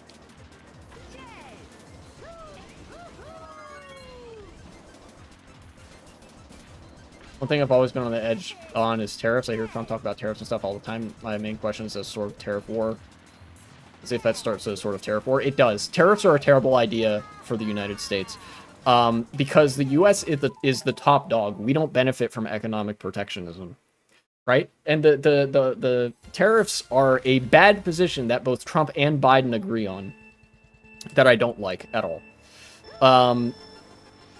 Because, like, economic protectionism is useful for developing countries. I've read a little bit about this as well. A little bit of, like, economic literature. There have been a few studies to suggest that, like, if you take the sort of East Asian tigers approach, it's going to be economically painful in the intermediate, in some sense, but it is very good for building up a domestic industrial base, and that can actually have a significant benefit to guarding against the IMF and the World Bank, which are, you know, well known for trapping countries in debt. And it also engages, enables countries to have much more economic leverage on the world stage, even, like, irrespective of relationship with the IMF and the World Bank. Like, eventually you don't want to be doing protectionism because it's, like, it's way more beneficial to be connected with the rest of the world, but you don't want to be so vulnerable that you just instantly get taken advantage of by the International Monetary Fund and whoever else. You know?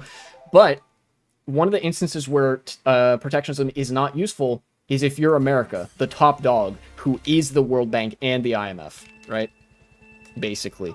So the only reason that Trump and Biden are pushing for these tariffs is just weird, like, it's dumb geopolitical posturing against China because of the automotive lobby. Cars in the United States are atrociously expensive, and everywhere else in the world, cars are not that expensive. Cars are not very expensive to make, even in the United States where we make them to kill children. That only makes them at most 1.5 to 2 times as expensive. Meanwhile, they're being sold for 4 to 5 times as much. And in fact, other models of car, like that you see in Europe and elsewhere are literally illegal to make and sell in the US because they're too small and cheap. And that is something that has been enforced by tariffs and economic protectionism. There's a way in which economic protectionism has unambiguously made America worse.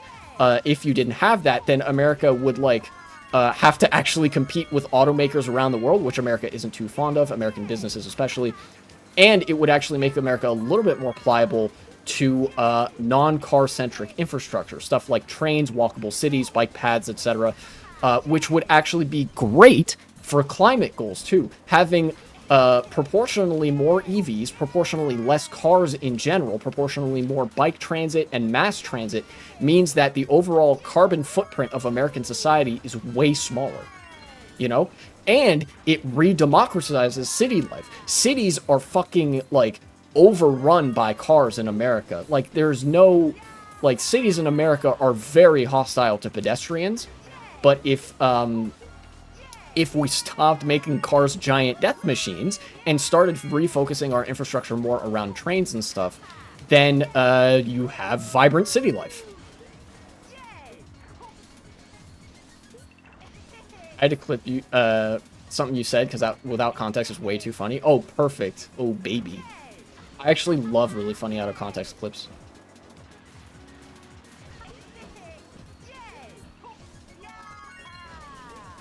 Risk work to show you. Oh boy. I'll take a look at it. I think I've got this track pretty much down as well. Yeah, you want to take that a little bit lower so you get this trick. Alright.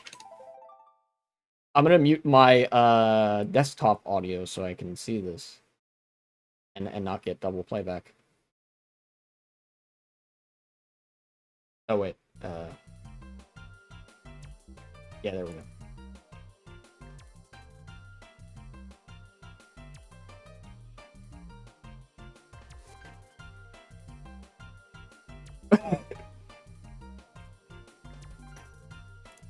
Oh, yeah.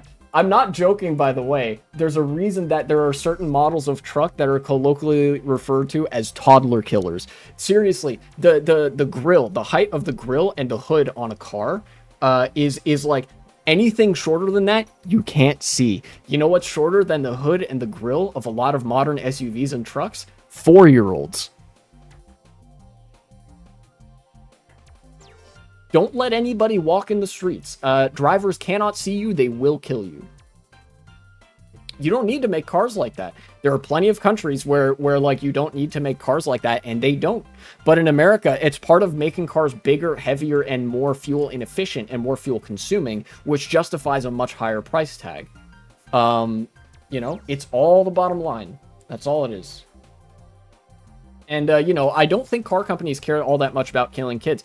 Car deaths, I think automotive accidents are some of the largest, one of the largest cause of accidental death in America, if not the largest. More so than, gun deaths as well, even if you include suicides, which is a lot. Although I guess that just means that gun deaths aren't that much. Look, a lot of people get killed from cars in the United States. And, if we did less of that, if we had fewer tariffs, then that means that international automotive markets would be able to sell their stuff here. That would mean that American automakers get, actually, have to compete. And that means that infrastructure in America would probably shift away from being car-centric, because even a lot of conservative governors have started to say, dog, maintaining highways and building cities and communities entirely for use by cars is fucking killing our pocketbooks. I understand massive trucks and stuff because those things are on the highway 90% of the drive time, but I've seen cars with absurdly high engines and small windows to see out of. Yeah, and with trucks and stuff like that, that would actually reduce the need. Restructuring infrastructure to have more railroads, more bus lines, more walkable infrastructure, if you can believe it, reduces the need for trucks on the highway. You still need highways, you still need big shipping trucks, but if you can ship stuff by train, that means you can ship way more volume for proportionally less fuel. And that also means that you only need trucks for what's called last mile shipping. So you don't need to use them for very long. You could use the cute little Japanese trucks that that are really tiny, but like can somehow carry a shitload of stuff. It's just all around like good policy making and like small d democratic policy making to like focus away from cars. But because the automotive lobby and the automotive business interests have such a stranglehold over government, that doesn't happen. And in fact, what's getting worse is that America and American allies, the oil producers like Saudi Arabia and the UAE, are using their money to influence third world countries to start doing car-centric infrastructure, so they become dependent on them for oil. It's fucked up. To be fair, I think transit is the #1 issue in the world because, as I'm aware, that's a very high percentage of how we can cut prices on certain things. Yes, it absolutely is. There's like they say all politics is local politics, and I really didn't believe that until I discovered the discourse on rents, on housing prices, and on transit. That is so much of politics. Is just that.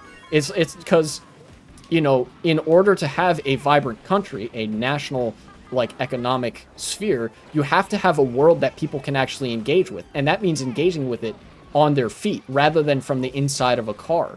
Like, this is actually really, like, car infrastructure is really bad for economic activity. Because it disincentivizes people from going places, unless they're in a car.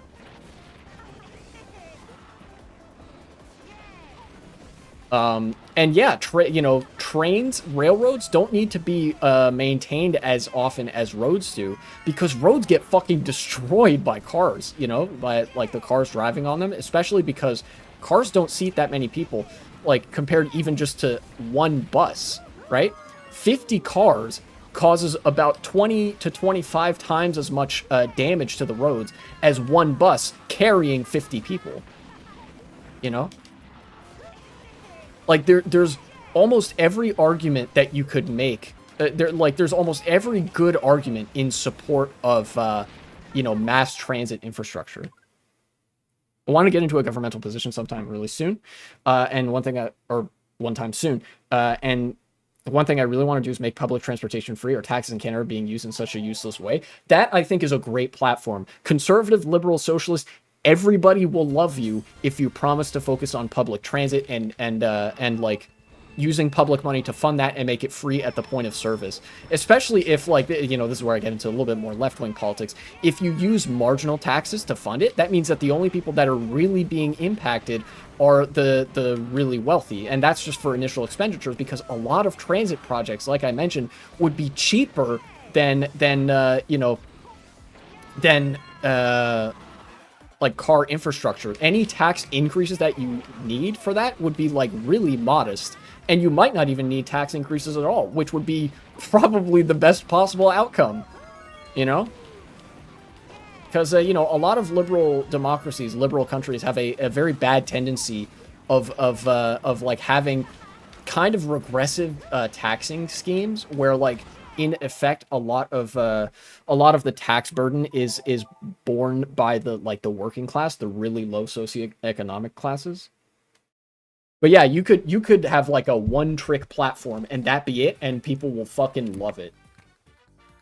Hell, the DRT, Durham Region Transit, raised their prices from $3 with Presto to $3.24 because they want to build electric buses in the next 14 years. I think just getting more cars off the road is just more effective in it. Yeah, it probably is. Like, stuff that can be done not in the next 14 years. That's one of the flaws, I think, with the liberal policy agendas, is like, it draws things out to the point and means tests them to the point where it, like, doesn't matter.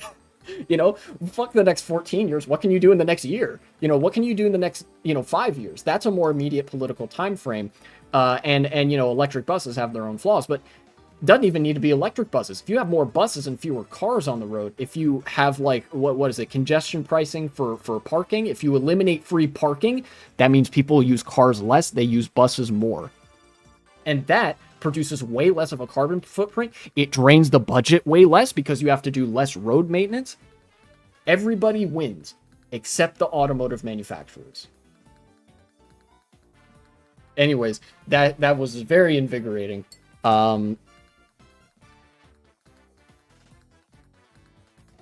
Thanks for stopping by. I'm glad glad somebody tuned in and loves talking about this stuff. I appreciate the clip too. Very, very cool clip. Thank you. I support extremely low taxes and flat tax because generally businesses have more types of taxes because, of course, I don't want to make businesses leave. Of course, capital flight is not real. There's data on this as well. I have read data about tax brackets and marginal tax rates, corporate tax rates. Corporate tax rates are tricky, but high income tax rates are not. Capital flight is not a real thing unless you have a system specifically set up to make capital flight possible. In Canada, not a real thing. In America, not a real thing. In the EU, real thing, because they've set it up specifically to enable capital flight. Very important question. Yeah, shoot. Do you like income tax? Yes. In fact, I think a progressive income tax with marginal bracket structuring is probably the smartest way to do taxes in a capitalist system, or really in any system, right?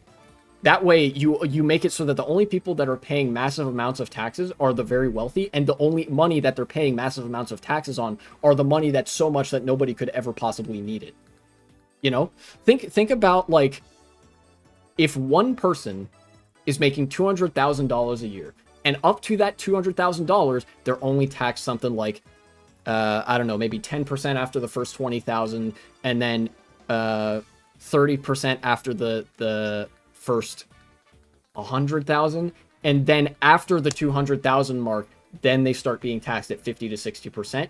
They're gonna have way more than enough money still. You know, it's not going to represent any meaningful detriment to people's lives. Again, that there's a lot of data to this effect that increasing marginal taxes works and benefits basically everybody, because the redistributive mechanisms of government are always better for redistributing wealth than individual spending habits. In fact, a lot of the problem with capitalism, something that I can't even blame billionaires as people for because it's a systemic flaw, it's possible to have so much money that you accumulate it faster than anybody could possibly spend it, and that's a problem.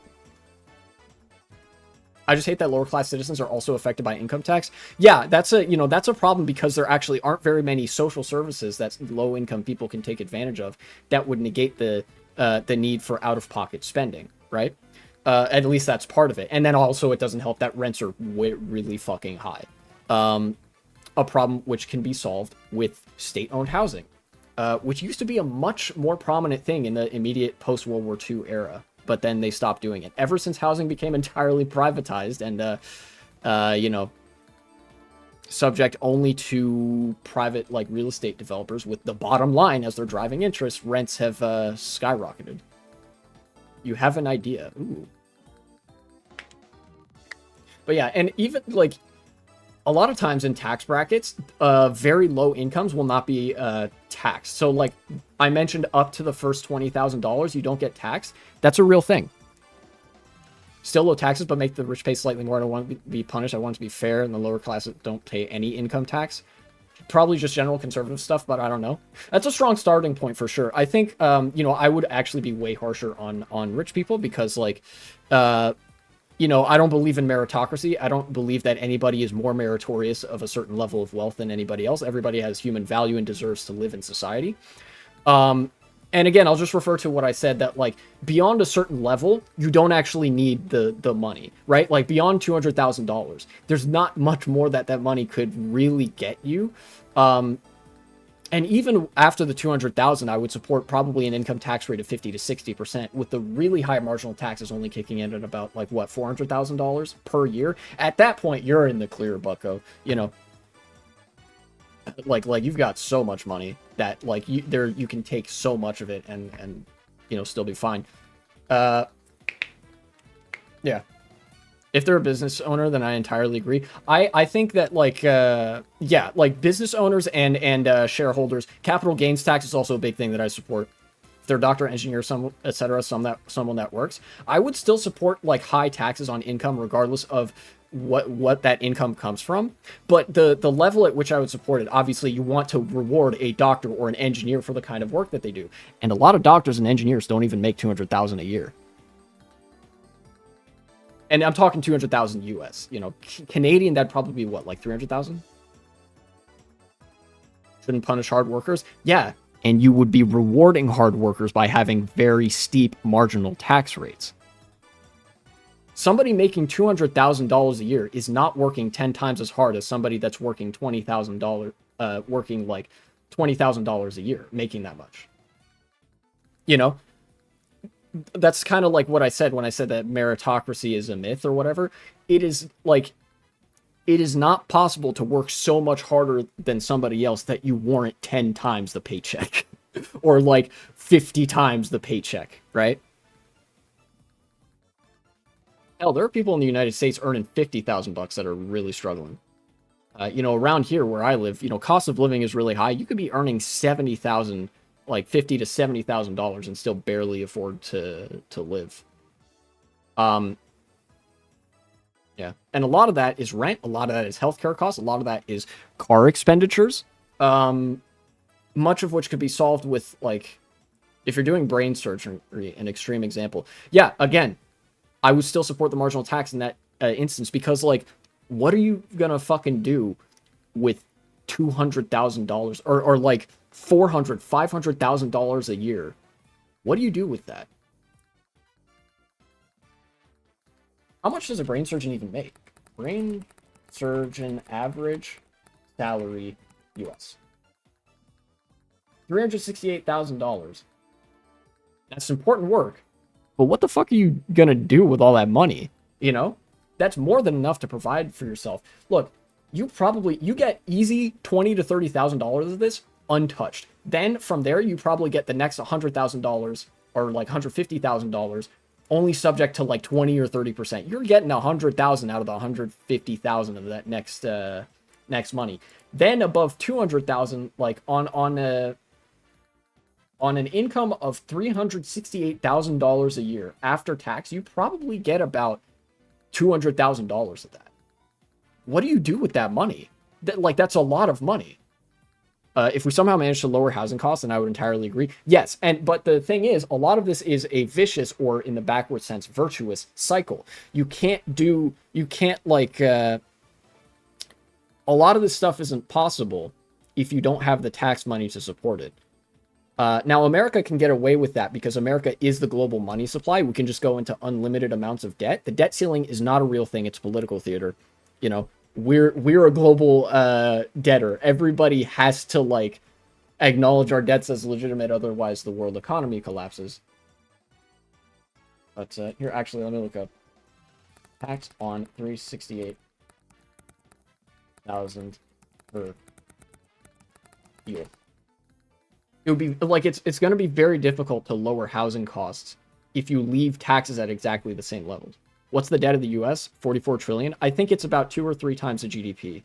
So yeah, probably about 44 trillion.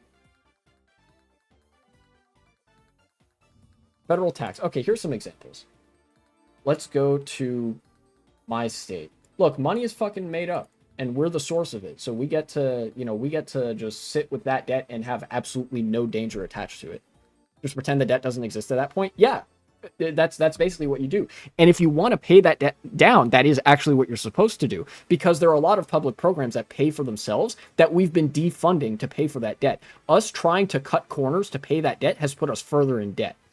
I've explained this in another video, but if you want to go into debt, you have to go balls to the wall with government spending on public projects that would have like a guaranteed return on investment after so many years. Higher education is one of them. Healthcare is another one. Mass transit infrastructure is another one. Lowering the cost of housing is another one. That stuff will gain you money in the long run if you spend more money on it. It's like how the IRS gets $6 back for every $1 that's spent on it, or something like that. Yeah, look, from a $368,000 salary in the state of Virginia, that's where I live, you would get a net pay of $236,000 per year. That's after tax. You have $236,000 of that $368,000. That's plenty of money. Even in the highest cost of living area in the country, that's enough to live comfortably by yourself.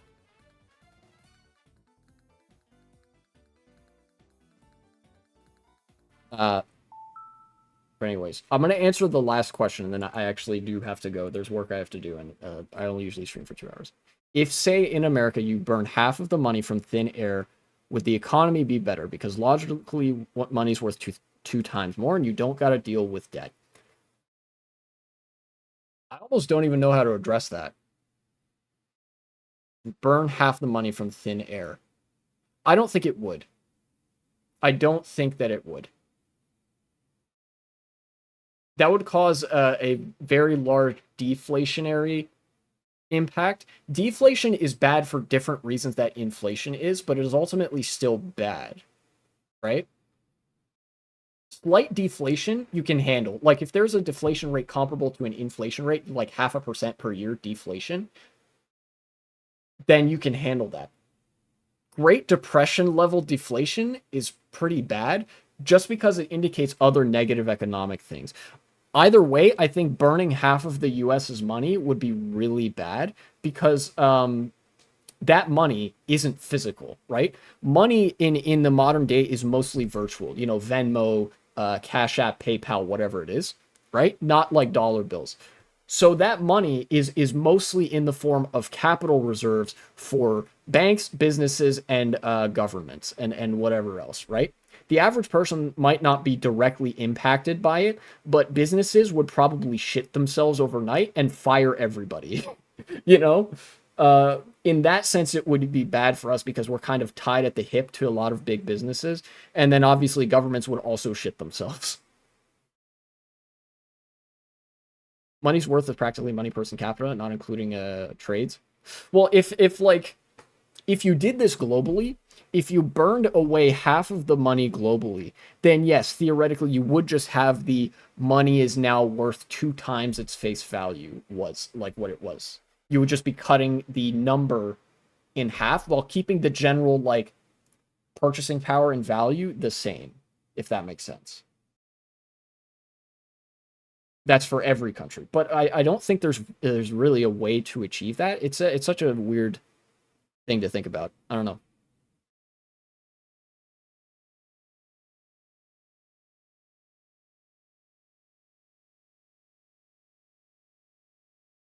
You want to suggest that to Parliament for Canada? I don't think that would be a good idea. I don't know, like I don't even know you'd probably downsizing the economy depending on which sectors you're cutting back on is risky but could be beneficial. Like if you're cutting back on marketing and sales sectors, then yeah, you're probably going to be benefiting the economy. But if you're looking at anything else, I don't know. That's something I would really want to go to an economist about. Like if that's a real question. And either way, that seems like something that's almost impossible to spin in a way that would be politically and rhetorically effective to like communicate to a legislative body. So even if it turns out like you talk with an economist and you found a good way to implement it, I wouldn't talk about it in the parliament from a perspective of like getting policies passed, right? Because there are certain words that are like, or certain words and ideas that are toxic, either for being ill thought or just for like the baggage attached to them. 9% of our population is Ontario, Quebec, so the northern provinces are practically useless for Canada, excluding our oil and iron reserves. Then that is immensely useful for Canada. Raw resources, even if they're not super expensive on their own, are incredibly useful. You need that oil and iron gathering. You need those ops to gather those raw resources. Because without that, you don't have an economy. You know, I want to drill, baby, drill. Yeah, hopefully, like eventually, you want to put an end to the drilling for oil for sure. You're always going to need iron. Uh, Quoting a certain man. Who was that? Drill, baby, drill. Oh yeah, that was Trump. Yeah, okay. Uh-huh.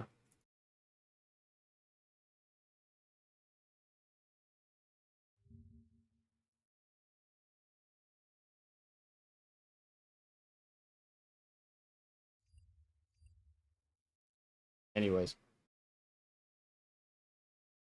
yeah, that's probably it for me today.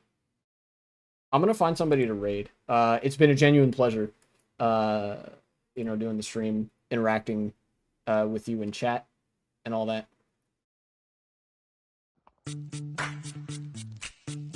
And thank you for the follow. FNAF Freddy is black, bro. Amazing talk, of course. Yeah, thank you. And although it doesn't look like anybody I follow is live and playing something incredibly interesting, so maybe I'll just end it here.